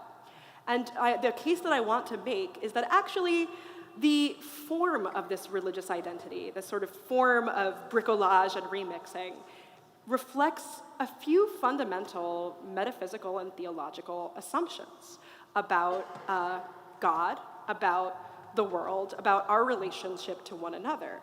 And that taken together, these assumptions, this sort of magical transhumanism, this intuitionalism, we can talk about them not as a religion per se, but a distinct religious sensibility, a distinct theological intuition, a sensibility that, historically speaking, has often been associated with, magic. So the book I'm working on now, as Chris told you, it's an intellectual history of modernity and magic. And I feel that when I pitch it to people, they immediately start to think that I'm a conspiracy theorist who's going to tell them that the Freemasons run everything, that it's all about the Illuminati. That is mostly not my argument. But what I am interested in is this tradition of what scholars will call learned magic, or the Western esoteric tradition, which is just to distinguish it from folk magic or witchcraft or sort of other things that fall under the magic umbrella but are not part of a particular intellectual lineage. And the Western esoteric tradition has historically, from at least its sort of genesis, as it were, in late antique Alexandria, through the Renaissance, through to the early modern era, been associated, I would say, not with one kind of secret group of people secretly controlling the world, but rather a symbol set, a vocabulary, a kind of spiritualized way of looking at and thinking about the potential and power of human creativity, human technology, and this idea of becoming gods. Furthermore, I want to argue that this particular idea of magic, this vision of magic that I'm going to quote here, Aleister Crowley, the notorious magician and Satanist, who defined magic as the science and art of causing change to occur in conformity with the will, that this vision of magic has never actually been closer to reality. On the internet, a world in which we are plugged in more and more of the time, the 90+% of us with smartphones have in our pocket, magic literally works. And by which I mean, we spend so much of our social lives, as well as our lives more broadly, plugged into an algorithmically driven world, which quite literally changes shape according to our attention, our clicks, and our desires. The internet is a world in which the logic of manifesting, that our desires can shape reality, bears out.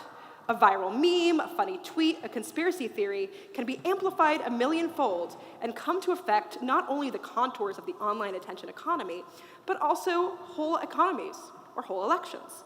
Online, if not in the meat space just yet, I think High Priestess is kind of right. We are whoever we want to be. So how does this fit into this idea of a learned magic? A tradition that links sort of late antique ideas of Gnosticism and Hermeticism to the Hermetic revival of the Renaissance, to alchemists and Rosicrucians and Freemasons of the early modern era, to the Theosophists and Jungians and psychonauts who would ultimately develop and shape so much of the 60s counterculture. Now, a caveat here, I only have 15 more minutes left, so I'm not going to give you my extremely long historical analysis of all these different groups. They are not, again, one group. They're different people who use the same symbol set and ideas to explore this vision of human self-transcendence in different ways. But they do all share what I would say a couple of fundamental religious ideas. At its core, the religious sensibility underlying the tradition of learned magic is the idea that individual human beings, through a parallel combination of spiritual and scientific gnosis, special privileged knowledge, can transcend their mere mortality and indeed their very destiny. Through knowledge and command of the visible and invisible forces making up the world, from angels to stars, stones to planet, the so-called scientific and the so-called spiritual, the mage, the magician, can make himself into a kind of god. And this religious sensibility has been encoded to our idea of the modern, scientific or political or economic, from its very inception. In fact, great historical figures whom we normally think of as rational and modern are often the very people who were interested in these ideas, who were playing around with these images. From Renaissance humanists like Marsilio Ficino and Piccolo della Mirandola, both very interested in esotericism, to one Isaac Newton, scientist and alchemist. Later on in the 19th century, these ideas of the mage and the sort of esoteric tradition of self-transcendence later took on a particularly, I would say, much more reactionary cast. Figures like Josephin Péladan and the far-right self-proclaimed super-fascist magician Julius Evola espoused a kind of Nietzschean version of this, where the mage was set apart from the ordinary person. And these different figures can still be found in the sort of wider internet discourse today. For those of you who do follow the online right, from its alt-right to new right to whatever it is now formulations, figures like Julius Evola are frequently quoted. I know back in 2017, Steve Bannon made headlines for quoting Evola in a speech to the Vatican. And to this day, Evola's name is bandied about in far-right circles as incredibly influential. But the shared notion here in the kind of more pro-human freedom, let's say early modern vision of magic and this sort of 19th century reactionary vision is that rather than relying on the traditional emissaries of divine authority, kings, princes, priests, aristocrats, we can ourselves, at least some of us, become divine. We can do this by channeling the powers of the universe for our own desired ends. Again, for at least a very specific, highly elite definition of we. And these traditions share the idea that we can become gods and transcend human limitations, especially death, through gnosis. So if any of you have come across the Corpus Hermeticum, I don't know why you would, it's considered the ur-text of the esoteric tradition. It was probably written in late antique Alexandria around the time that actually what would become Orthodox Christianity was also forming, where people were asking themselves vital questions about what does it mean to be human? There's something kind of divine about humanity, and there's something kind of not, and what is the language we have for this? Christianity gives us one very particular answer to this question, and around that time, the Hermetic tradition was giving us another. And in that version, it's not that God becomes man, so that man might become God. It's just man might become God. So in the 13th treatise of the Corpus, for example, we learn that the follower of the Hermetic way must be born again, a process that turns Hermes, the writer, into a living God, one with an immortal body who has been born in mind. He gets mental energy that comes from the powers. He recognizes that he is immortal, and by recognizing his own immortality, it seems to give him a kind of literal immortality. We learn from the treatise that, quote, he who has understood himself advances towards God, and that this is the final good for all who have received knowledge, to be made God. Sounds a lot like Brian Johnson.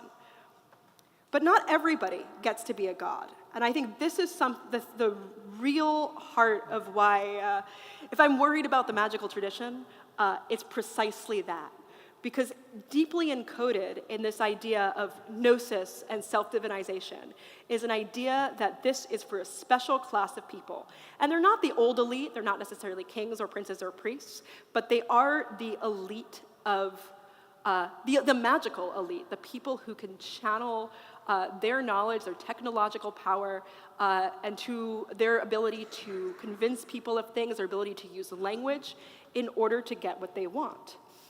Central to the Hermetic texts is the notion that theosis, God becoming, unlike in the Christian conception, is a sacred and secret mystery to be shared only by judicious teachers with chosen initiates.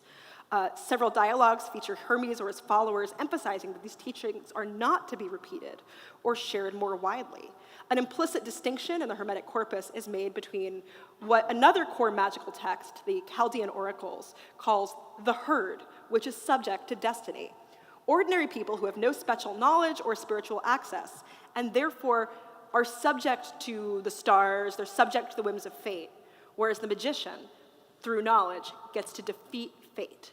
Gets to basically, and the image is like that they go over the head of the stars. The celestial governors are controlling their destinies, and they ask to speak to a manager and just go one level up. So, for time, I'm not going to tell you the whole story of the Corpus Hermeticum and its revival in European culture. Suffice it to say, in the court of the Medici, it was rediscovered. It was translated by Marsilio Ficino, who gave up translating Plato in order to do this, which shows how important and exciting a text it was considered at the time. And it was part of this wider Renaissance revival in ideas of magic as a way that certain kinds of human beings could use knowledge in order to transcend everything about facticity, everything about givenness. And these Renaissance figures, many of whom were also conducting scientific research, used the Hermetic language, Hermetic imagery, and sort of reimagining texts in order to create this new vision of what humans could be and should be, not as created beings, but as self-creators. The most famous of these is, for those of you who know Pico della Mirandola, the Kabbalist and humanist, wrote an oration on the dignity of man, which explicitly quotes from the Hermetic corpus, when he celebrates the idea that basically all other living beings have a telos. God gave them a purpose. But when God gets to making humanity, he runs out of energy, essentially. He's too tired, he can't do any more. And he says, Adam, thou mayest fashion thyself. I cannot create you, I cannot give you a telos, you are whoever you want to be. And there's this really striking image of a kind of non-omnipotent creator God running out of juice and humanity taking over from there. And this image, this idea of God making, of becoming God, is part of both the scientific and esoteric tradition for the next few hundred years. We find it, for example, in the relationship between Rosicrucianism and science in the development of the Royal Society in London. We find it in a slightly different form in the relationship between Freemasonry and the spread of a liberal democracy, and the ways in which Masonic groups became integral in the sharing of liberal and nationalist ideas. And that, this is not the sort of conspiracy theory version. This is simply the fact that as networks of ideas and affinity, particularly made possible by the coffee house cultures and other forms of pre-social networks, social networks of early modern Europe, allowed some of these ideas to spread and allowed people to give a kind of anti-clerical and anti-institutional vision of what human freedom could be. There was a kind of architecture for that to spread. And And I want to be clear here that I'm not criticizing human freedom at all. I think human freedom is great. But what is interesting to me about the particular proliferation of these ideas is not that they're anti-institutional or that they're challenging authority. All things I think are very much part of the best of the Christian tradition, but that they constantly reserve the idea of self-transcendence and becoming for those special people over there, the mages, the ones with the power to control reality. Whereas the ordinary people, the herd, are simply responsible for their own misfortune because they didn't try it hard enough. You find that same idea in the manifesting videos of Hot High Priestess. If you don't have enough money, if the guy you like doesn't like you back, if you haven't lost the weight, it's your fault. And you are not trying hard enough, you are not good enough, you are not one of the special elite. And this idea, I think, has become so encoded into contemporary life, and in particular to contemporary internet culture, where in fact likes and attention and media do shape reality, that there is no longer a sort of space in our civic discourse to think about reality as something we might not get to choose. There is less and less space to think about ourselves as, in addition to being free, in addition to being creative, in addition to having this divine part of ourselves that we don't fully understand, we are also contingent, and we are also created, and we are also vulnerable, not just the herd over there that couldn't figure out the secret magical tricks, but all of us.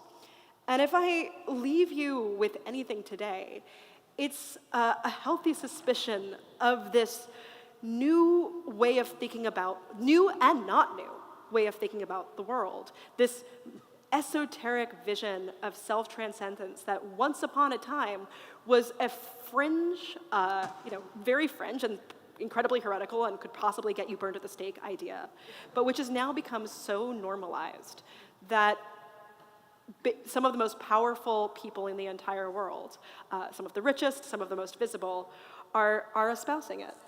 So I'm going to stop here and leave it for questions. But thank you all so much.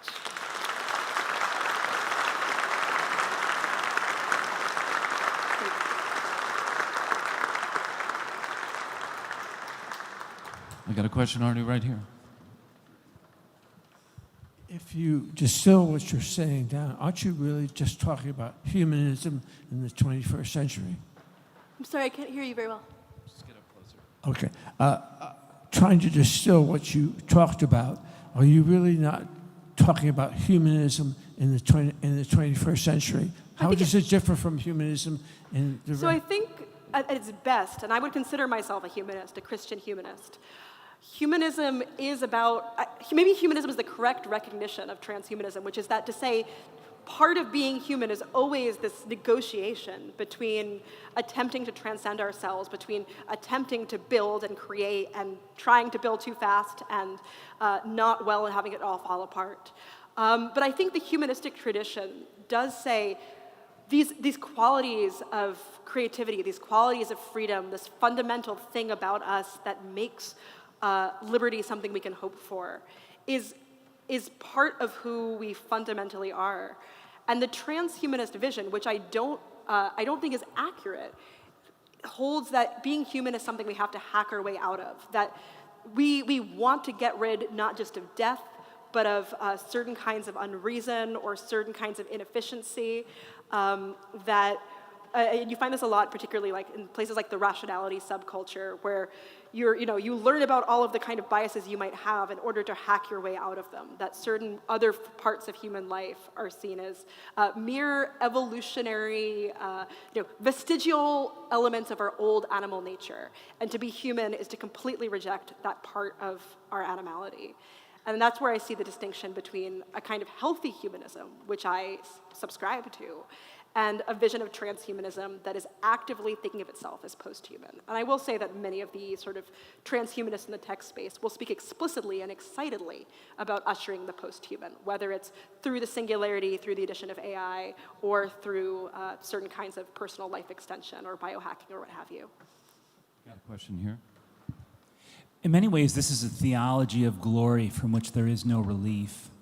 And so I'm curious, when we have people in our congregations who, to various levels, are going to subscribe to this, how might we approach them in a way that invites the best of what they're thinking about, but also recognizes that ultimately there is going to be a way in which, again, this has a lot of traps? That's a great question, and it's one that's been on my mind a lot, precisely because I think that one of the worst things that one could do as a Christian is basically set ourselves in reaction to certain elements of this by saying, you know what, human freedom, human creativity, technology, we're just going to assume all that is bad. And I think that there is a particular reactionary strain within some Christian communities who are rightly concerned about the kind of transhumanism more broadly, or magical transhumanism, or whatever you want to call it. And the natural response is to kind of think of, freedom or liberalism as just like something that those dangerous seculars do, and to emphasize to, I think, an extreme and overcorrecting extent, the natural, the given, whether it comes from, the quote unquote natural gender roles or what have you, where suddenly it's like freedom is over there, and what we're doing is this sort of, the Jordan Peterson equivalent of like, we're going to celebrate the evolutionary hierarchy and how we're all lobsters. And I'm being a bit flippant here, but I think that a better way to think about this question is to recognize that even the magical tradition, so to speak, whether or not sort of the individual transhumanists are working within it consciously or not, is part of the same conversation, culturally, philosophically, historically, that Christians have. I like to say that magic is better understood as a heresy than as sort of paganism out there. And even historically, as I said, like Hermeticism, Gnosticism, and the Orthodox, lowercase o, Christian church did come out of sort of intellectual crossover and intellectual conversation. In 2nd or 3rd century CE Alexandria, people were asking themselves, like, there is something about the philosophical tradition, there is something about humanity as divine, there is something about what it means to be human, that people were working out, sometimes together, sometimes separately, and you do actually have figures who kind of fall into multiple camps, or who at some point in their lives are Neoplatonists and become Christian, or vice versa. And I think thinking about that conversation of how do we wrestle with the tensions between human creativity, human freedom, the power of human beings to decide things for themselves, which should be preserved, and understanding it as something that is part of a wider whole, that there is that element of facticity and givenness. To me, that seems like a better starting point than just sort of putting Christians on the pro-freedom or anti-freedom side of the aisle. And I think that maybe the most Christian thing to emphasize, as I tried to do in my talk, is that the transhumanist vision is so, in some ways it's anti-hierarchical, it's anti-authority, but it is hierarchical in the sense that there are the winners and the losers of the magical economy, of the attention economy, of the scientific economy. And I think a sort of moral way in is to say we want to create, if we are going to try and think about creating a society, or are we going to advocate for a way of being in the world, it is one where there are not people who somehow have more spiritual weight, or are closer to God, or than to other people in a hierarchical way. We got time for a couple more questions, and I got one right here. I guess my question is kind of centered around this, maybe where the will is coming into play. Because it seems like both Christianity and esotericism would, like transhumanism especially, would agree of a fallen state of man, and that's something that needs to be overcome. But it seems it's the placement of the will, like which will is the one that can actually transform in a good way. And I guess my question then would be, how, when speaking with transhumanists, with kind of Gnostics, how do you show that their will is not the right will in which to direct that want of change, but instead God's will? I'm not sure I've successfully shown anyone that, but I will say, I think this idea of the will is so incredibly important. And I didn't, again, get to it here, but it's I think, telling that Aleister Crowley in the sort of late 19th, early 20th century, culmination of magical thought is obsessed with the idea of the will as the kind of engine of reality. Crowley sort of starts his own religion, literally called Thelema, will. And it's precisely, I think, this sort of post-Nietzschean idea that if nothing is real except humanity, if we are the closest things to God that there is, then exerting our will literally changes reality around us. And I wonder if a way into this conversation is not to say, your will is bad, which I cannot imagine someone responding particularly well to, but to talk about, is there a reality outside of our will? What does a reality look like? Is all reality either something we choose or something that we can aim to choose or aspire to choose? And how do we think about what is real or outside of what we want to be real or what we impose? And I think particularly now when we are in the, what everyone calls the post-fact world, the post-truth world, where I do think our reliance on the algorithmic landscape of the internet does make reality feel more fungible. The question of where is that other reality, where is reality proper, is a useful starting point that I think even people who are not Christian or religiously sympathetic to Christianity might want, that's where they might want to start the conversation. Because I think very few people get constantly excited about there being nothing but the will. Constantly. I think even if you do think that, perhaps I'm just imposing my own Christianity, but I do think that's a very depressing way to be, and I think we do have a hunger for a reality outside ourselves. Tara Isabella Burton. Oh, thanks. Thank you. Okay. All right. We're going to give you a break. I want you to be back here, check your watch, at 11:15. Take a break. Step outside, maybe a bathroom break. But if you want to just hang out here in this lovely space, this could happen to any of you. I could just come up to you with my microphone and just look at you, like this gentleman here, Mr. Schreiner, and just say, hey, will you play that piano for us while we're in our break? Camel has turned it on. It's alive. Will you just improvise it? This is my friend John Schreiner. He's here from Southern California. He can play okay. I take this as a yes.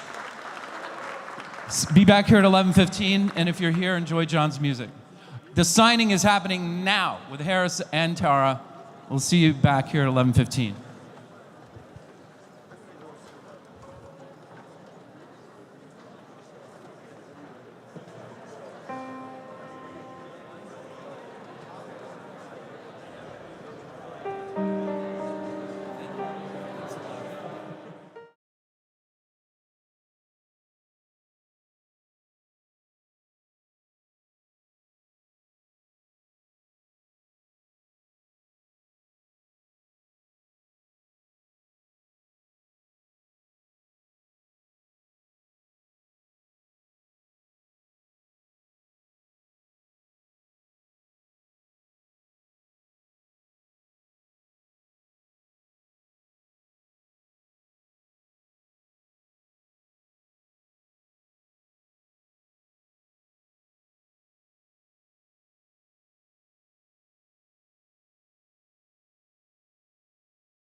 Hey, that was John Schreiner. Thank you, John.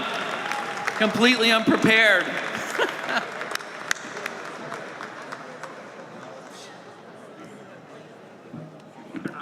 Hi, everyone. My name is Sam Bush. I'm an assistant minister at Christ Church in Charlottesville, where Mockingbird is based.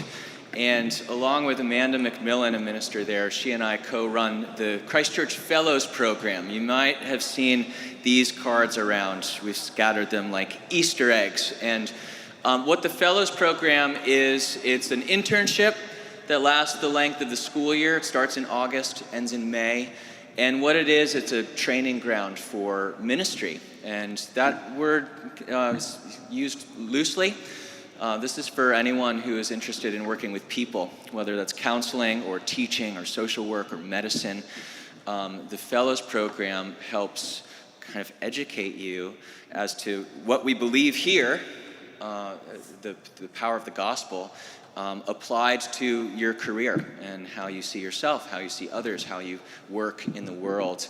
It's a wonderful opportunity for people in their 20s, recent college grads, which is, everyone says it's the best time in your life. It's actually, I think it's probably the most anxious time in your life. But Christ Church is a thriving community. It's a wonderful place to serve.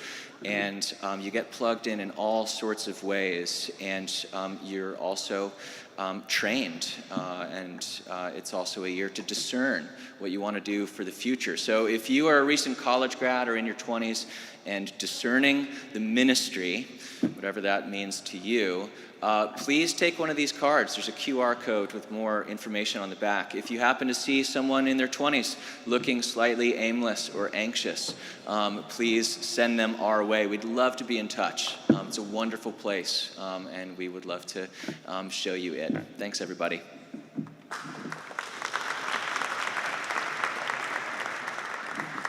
Thank you, Sam.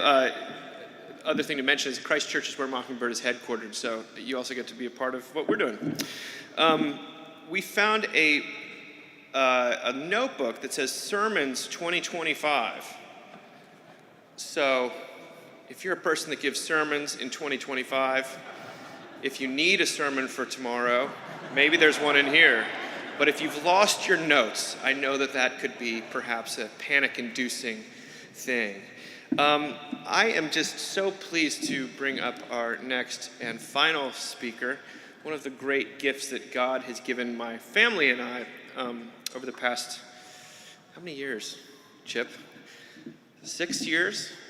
6 years is Camp Arcadia in Michigan, on the banks of Lake Michigan. I was invited to go bring our family out to this like Wes Anderson-like establishment in the kind of best kept secret Hawaii-looking part of Michigan, which I didn't know existed. And to get to be there out there for a week, it's just been the most wonderful thing. It's all sold out for the summer, so don't even think about it. But it's a wonderful place. And this past summer, I had the distinct privilege of being able to speak alongside Gabe Kasper. Gabe is I want to get this right, Gabe. He is the lead pastor of University Lutheran Chapel in Ann Arbor. A few students in that town, I've heard. And so we immediately, Charlottesville, Ann Arbor was clearly a similar context. And we bonded deeply, and not just because he kept quoting my books to me, but it was kind. Prior to his current role, he spent 5 years as a church planter in Austin, Texas. Though he's not a transhumanist from what I hear. Everyone else in Austin is. His passion for preaching and teaching has led him to speak across the country on a variety of theological, philosophical, and cultural topics. He has an MDiv from Concordia Seminary, St. Louis, and an MPhil from Eastern Michigan University. And in his spare time, he enjoys soccer, reading books, listening to punk rock, and cheering on his beloved Green Bay Packers. Go Commanders. He and his wife, wonderful wife, Melissa, have 3 great kids. And one of the great delights in planning this conference was intentionally trying to blow his mind by getting the authors of his 2 favorite books of the past year to speak right before him. And when I told him that Tara was our second speaker, who we announced last, I wondered if he was going to be more excited or to completely bail on me. but he decided to stick it out. So can we please give a very warm Mockingbird welcome to Gabe Kasper.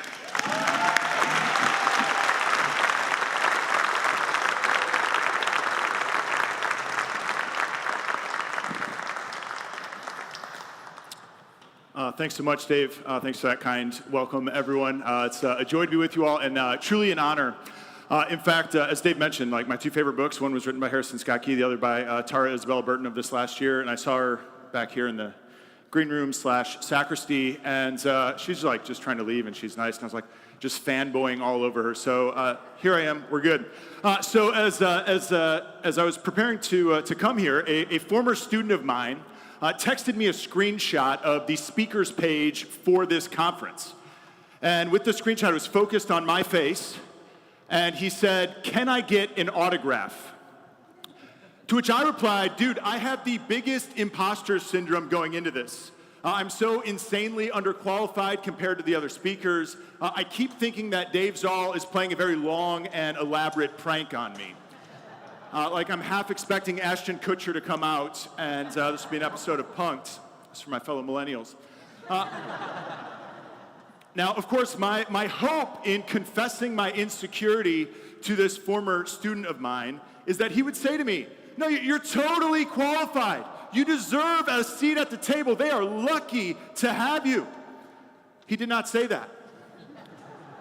Instead, he said, quote, "Well, I'm sure all the other speakers were underqualified at some point too. Good luck."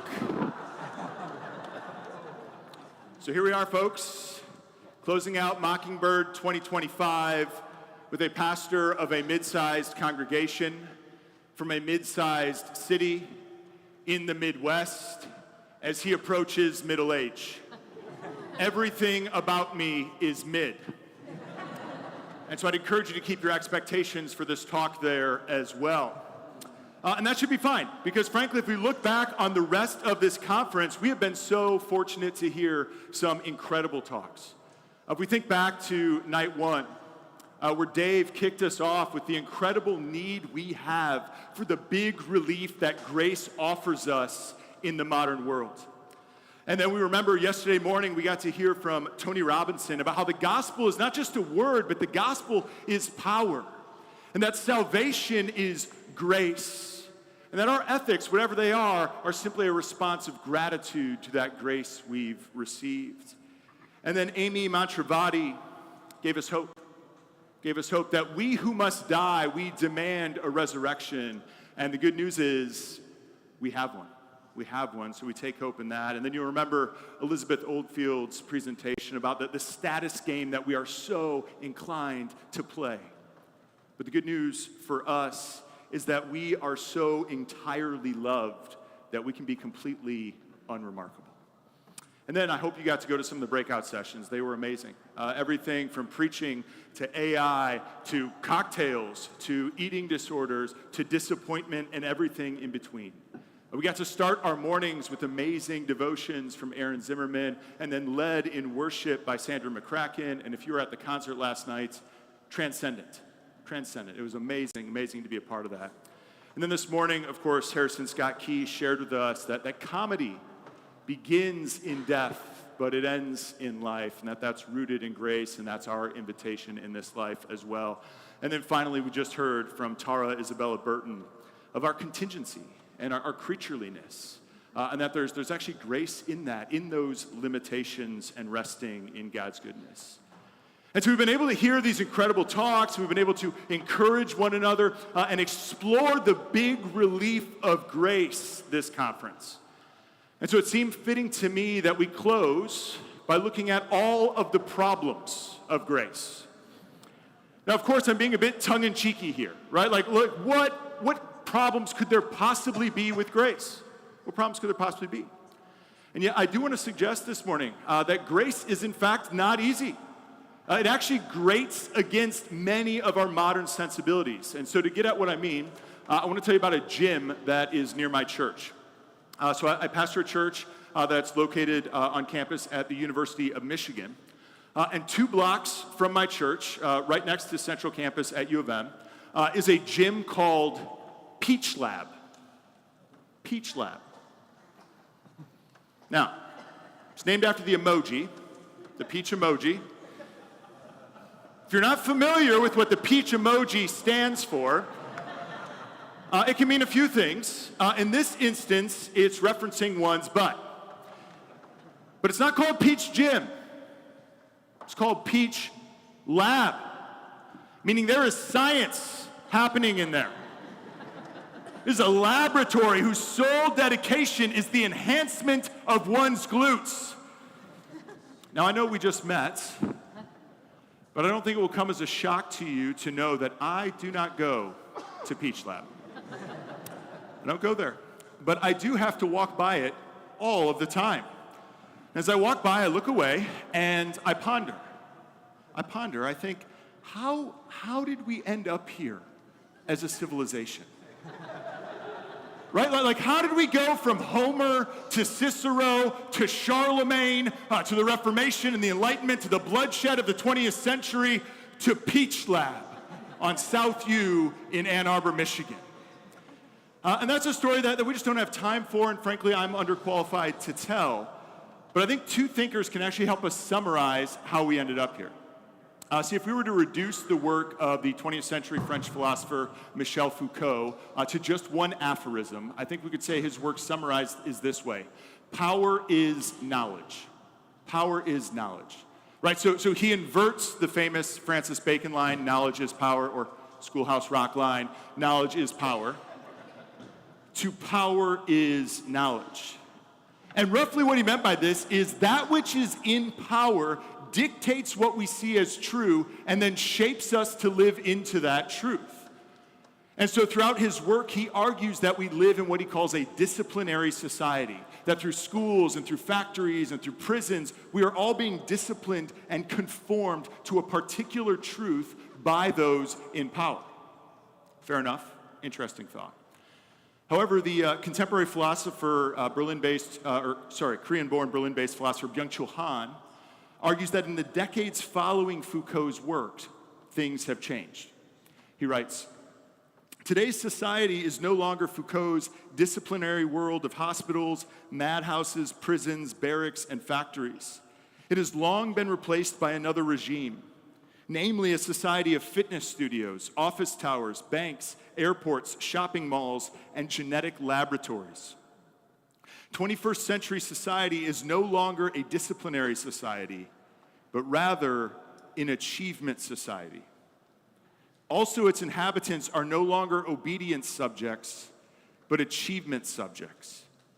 They are entrepreneurs of themselves." Now, we of course see this all around us. We see this achievement society all around us and in our own lives, right? Like, this is Peach Lab. It's not enough to be fit and healthy. Every part of your body must be precisely toned, right? This is our curated social media posts. This is college students who, quote, can't even with a single bad grade, right? This is your LinkedIn profile, your resume, or your CV. This is the absolute cult of youth sports. This is life hacks and life coaches. Achievement society taken to an extreme, it looks like this. 5 a.m. Do you wake up at 5? Running. Wow. I'm up at 3. Right. Yeah. Sorry, I meant 5 a.m. is my second run. 3 a.m. Right. First run. Right, there you go. First run. And then ice bath. While I'm in an ice bath. Ice bath. Just made 100K. Easy. Trading. Done. Then I do my reading. Crypto. Yes. Right. An hour of meditation. Mm-hmm. Affirmations. Affirmations. I am rich, I am sexy, I am healthy. 5 hours. Easy. Then it's 10 a.m. Mm-hmm. Some people just started a day. Right. I just built an empire. Do you know what I mean? I'm finished. I'm finished. Spent. I've lived my life. Take a little nap. Yes. Plunge pool. Right. Back out. By 6 p.m., I've birthed 3 children. By 7, I've created 4. That's insane. But you know what, yeah? By 8 p.m., I've died. Beat that. 9 p.m, resurrection. Right. Ice bath. Right. Yeah. So good. It's so good. Some people just started their day. I've built an empire. I love that video so much. But that's it, right? Like, that's it. This is what it's like in an achievement society. This is what it is to be an achievement subject. We become entrepreneurs of ourselves. We turn our lives into an endless self-improvement project, and it never stops. Now, here's the deal. I know who I'm talking to. I know who I'm talking to. This is Mockingbird, baby. Right? Like, you can smell the hashtag seculosity from a mile away. We don't earn our acceptance before God. It's given to us purely on account of his grace towards us in Christ Jesus. There's nothing left for you to achieve. We can rest simply in his goodness. This is good. This is good news. And yet, if you're like me, you can know that, and achievement society can still have its hold on you. Because here's the thing, if I'm honest with you, most days, I kind of like achievement society. I kind of like it. I like winning. I like achieving. I am a 3 on the Enneagram, if you're part of that cult. All right, many of you are. All right, my brothers and sisters. All right, so I am a high D on the DISC profile. I'm a woo in StrengthsFinder. I'm a galvanizer in Working Genius. The list can go on. But you don't have to have all these personality types for achievement society to turn you into an achieving subject. It's everywhere. It seems to me we all just have this insatiable drive inside of us to win somewhere. Whether it's our families or our ethics or our work or our spiritual life or our politics or our friendships or our ministries or our education. And so this is why grace is such a problem for us, because it takes a wrecking ball to our trophy cases and relativizes all of that. And worst of all, grace means that I can't be a cult leader. See, I'm not good at very many things. I'm not. I'm pretty good at ping pong. Oddly good at memorizing the countries and capitals of Europe. Latvia, Riga is the capital, if you're wondering. But that's about it. That's all I got. Except for this. I'm a fairly charismatic dude. I know enough God talk to be dangerous. And I've got some ideas, folks. I've got some ideas if you're willing to follow me. And so I've always thought I'd be an amazing, amazing cult leader.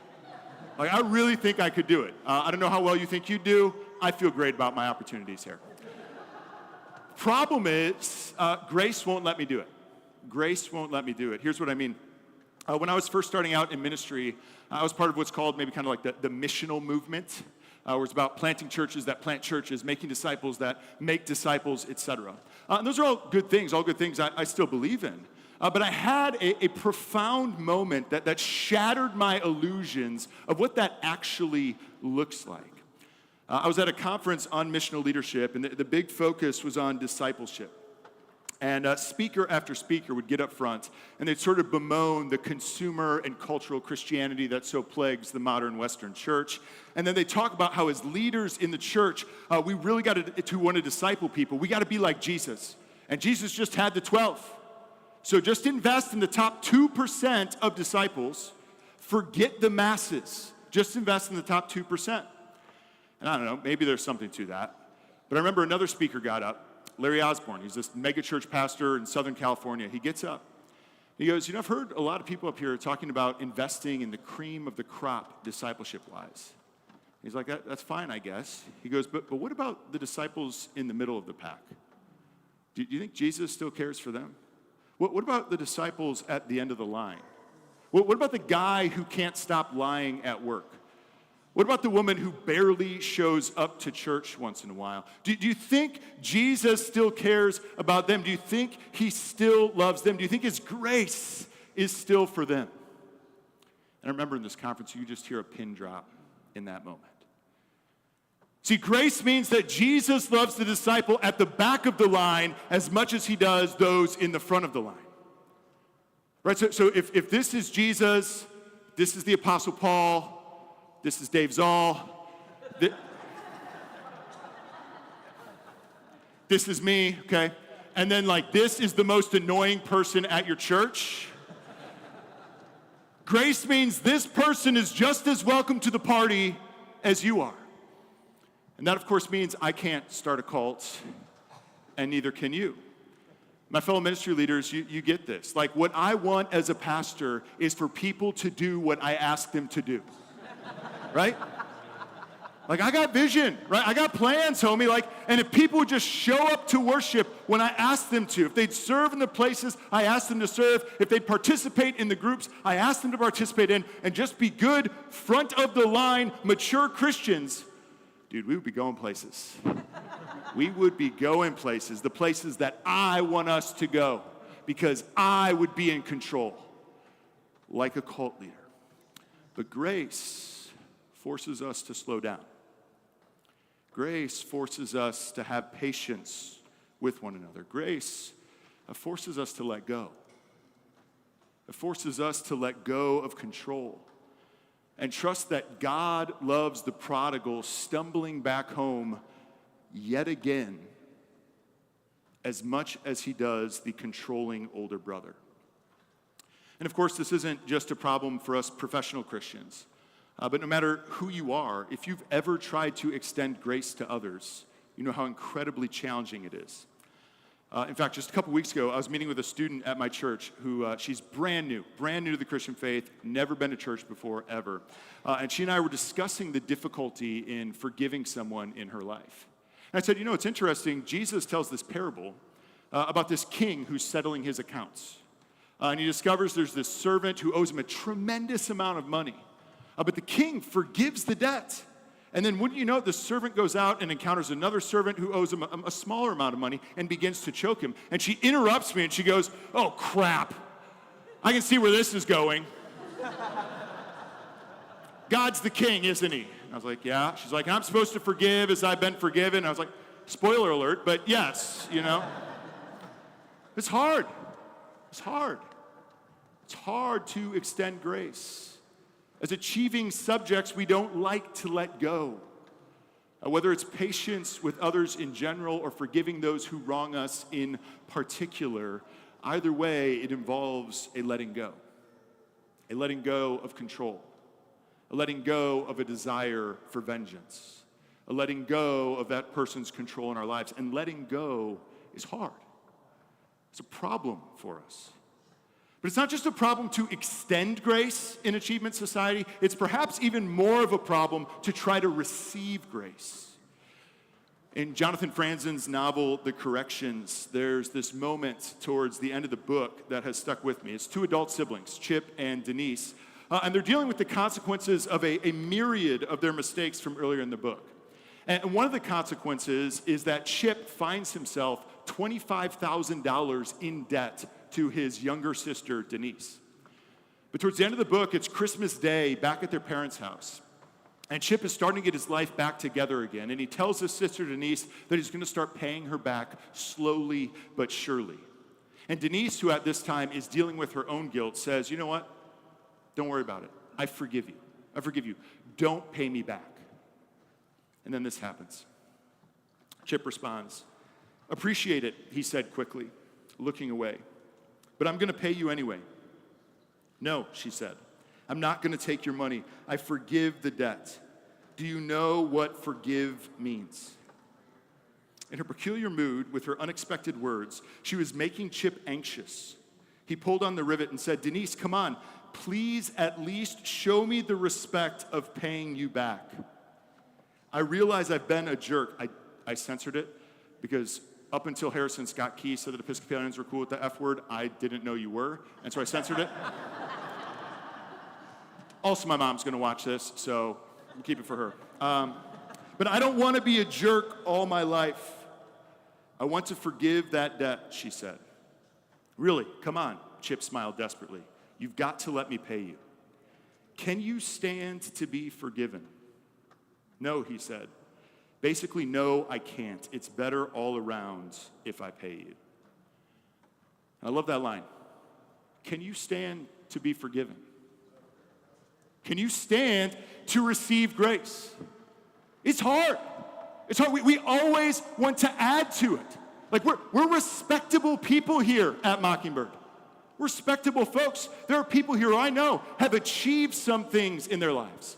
And so we always want to do something. We want the respect of paying something back. We want to be spared the pity and the indignity of grace, of complete and total forgiveness, of unmerited, unearned favor simply poured out for us on account of Christ. Grace is a problem in achievement culture. It's a problem for us as achievement subjects because it presupposes that there is an other who is extending grace to us and that we need it. Whether that other is another person we've wronged or the big other of God's grace poured out for us in Christ Jesus. Grace for us means we need it from another. And as achieving subjects, we'd rather not need anything from anyone. Again, Byung-Chul Han writes, "The late modern achievement subject is subject to no one. In fact, it is no longer a subject in the etymological sense, that is, subject to. It positivizes itself. Indeed, it liberates itself into a project. Achievement society is the society of self-exploitation. The achievement subject exploits itself until it burns out. In the process, it develops autoaggression that often enough escalates into the violence of self-destruction.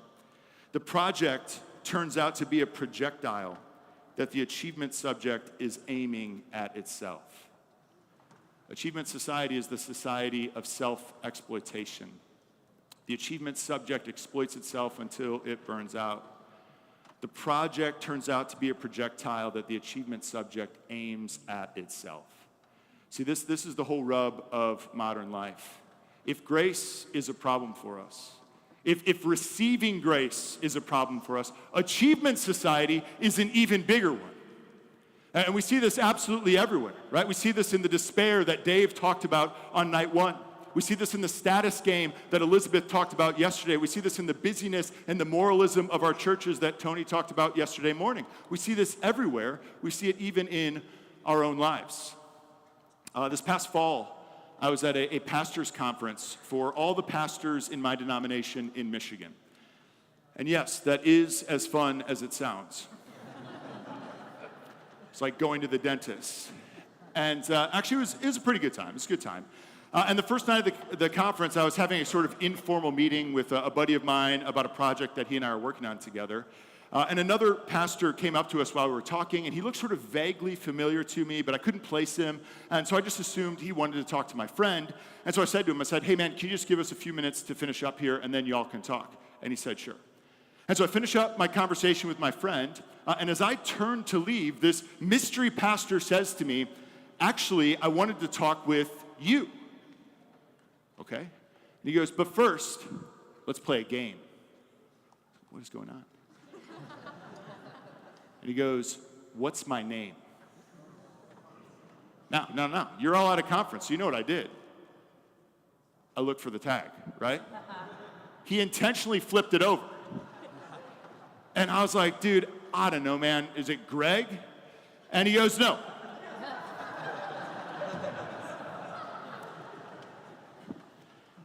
He goes, "No, it's Andrew." And I was like, "Oh, I'm so sorry, man. Like, do we know each other?" He goes, "Yeah. Actually, we're part of a group together with 4 other pastors. We went on a spiritual retreat together a year and a half ago. We stayed in the same house for 48 hours together. I prayed over you." And it all came flooding back to me. And I was like, "Dude, I am so sorry." And he was like, "It's fine." And then we went our separate ways.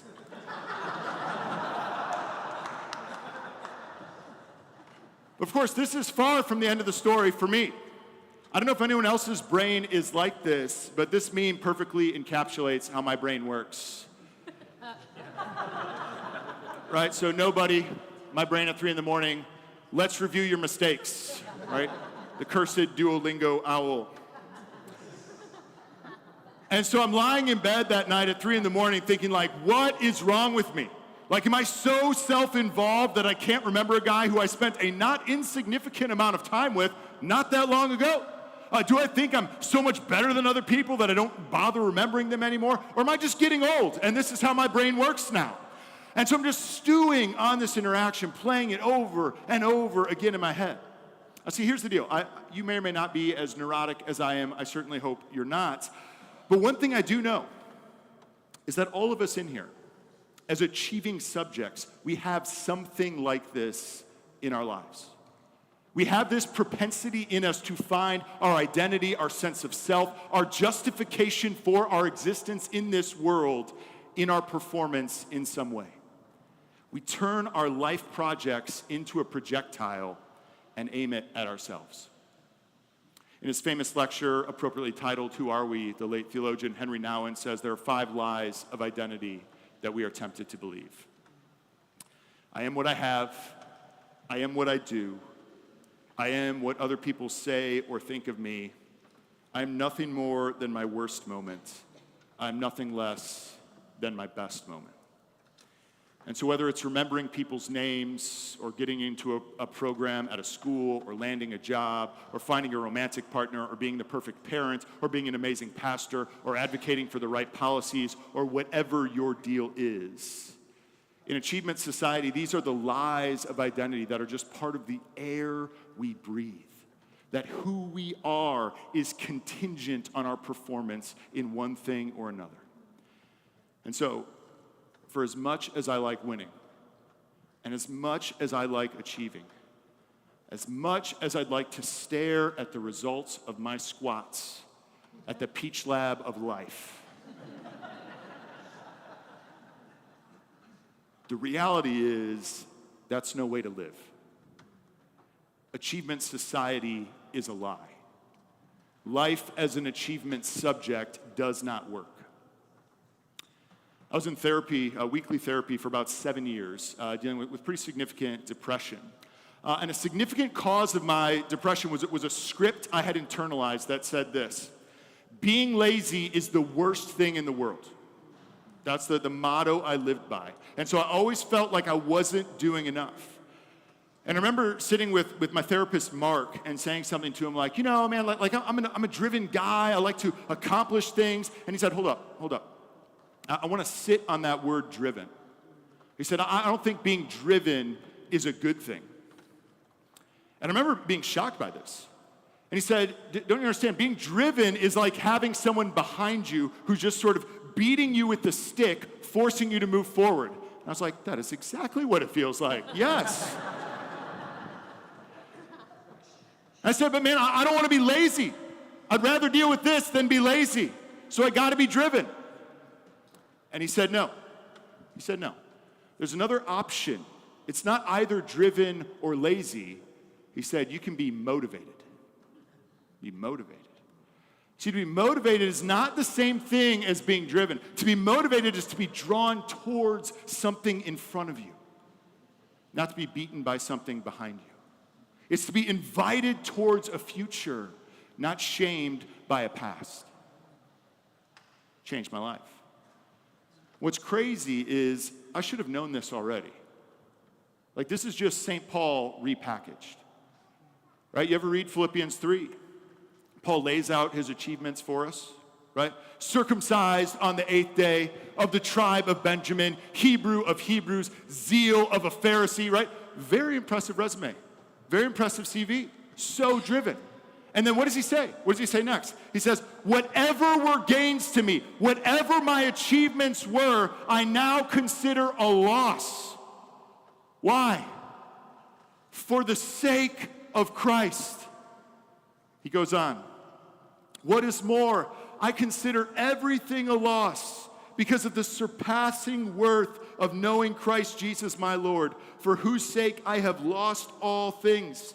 I consider them garbage, that I may gain Christ and be found in him, not having a righteousness of my own that comes from the law, that comes from achievement, but that which is through faith in Christ, the righteousness that comes from God on the basis of faith.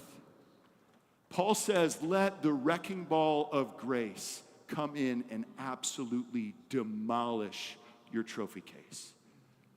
Let it knock over your accomplishments, your degrees, your impressive moral character, the size of your church, or the size of your bank account. Why?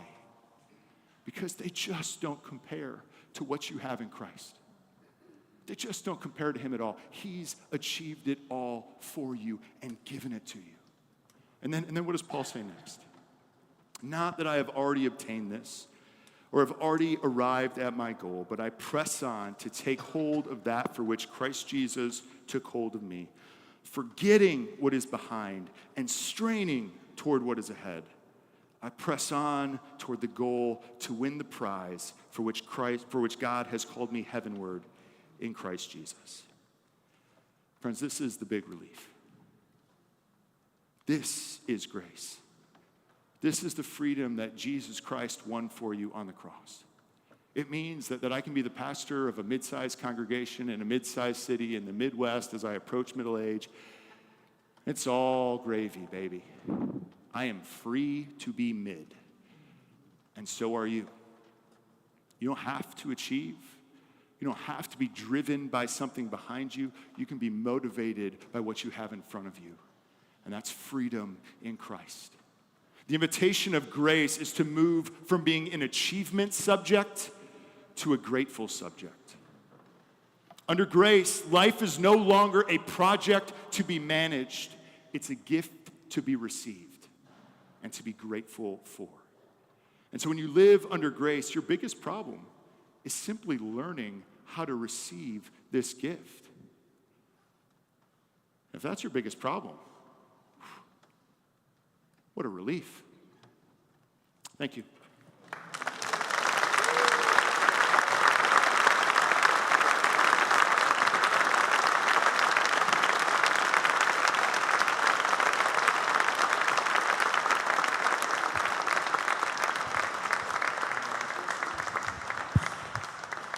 Wow, thank you so much, Gabe. Good God, what a morning! What a few days! How much pixie dust can a person stand? I want to say two things before I say a prayer to close us out.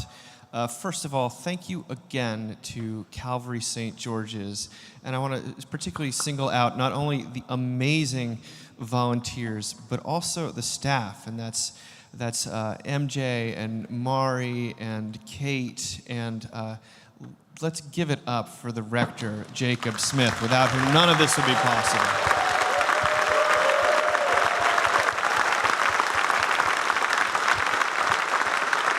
Thank you so much for hosting us yet again. And as you may have seen in the slide that was up there a little while ago, our dates are set for next year. It's April the 23rd through 25th. So in case people are keeping score in their heads, we always try to do 2 weeks after Easter. Easter was late this year, so that's why we're in May. But usually it's April, so April 23rd through 25th. Registration probably won't open until the summer, but you also have another thing to look forward to. We are doing a sort of a 36-hour mini Mockingbird conference in Charlottesville, Virginia, November 14th and 15th. And so if you're a person who subscribes to our digest newsletter that goes out every week or twice a week now, you will hear all about that as soon as registration opens, which will be very soon. But if you're not, make sure you're signed up for the digest. Also want to say, finally, a huge thank you to the heavy lifters behind this conference who are, besides the Calvary St. George's folks, who are the Mockingbird staff, which is Deanna Roche and Luke Rowland and Callie Yee and Emily Newton and Megan Mitz from afar and Todd Brewer. Thank you, and CJ Green. Thank you so much, you guys, for making this happen and for all of your work here too.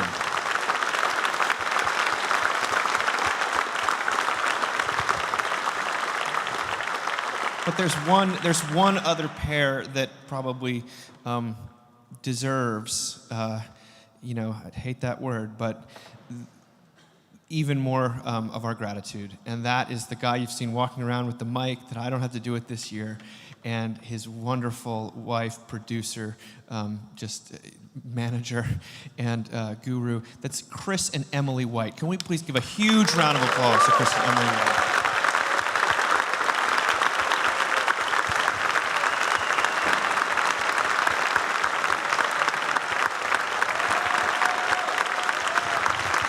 Where are you, Chris?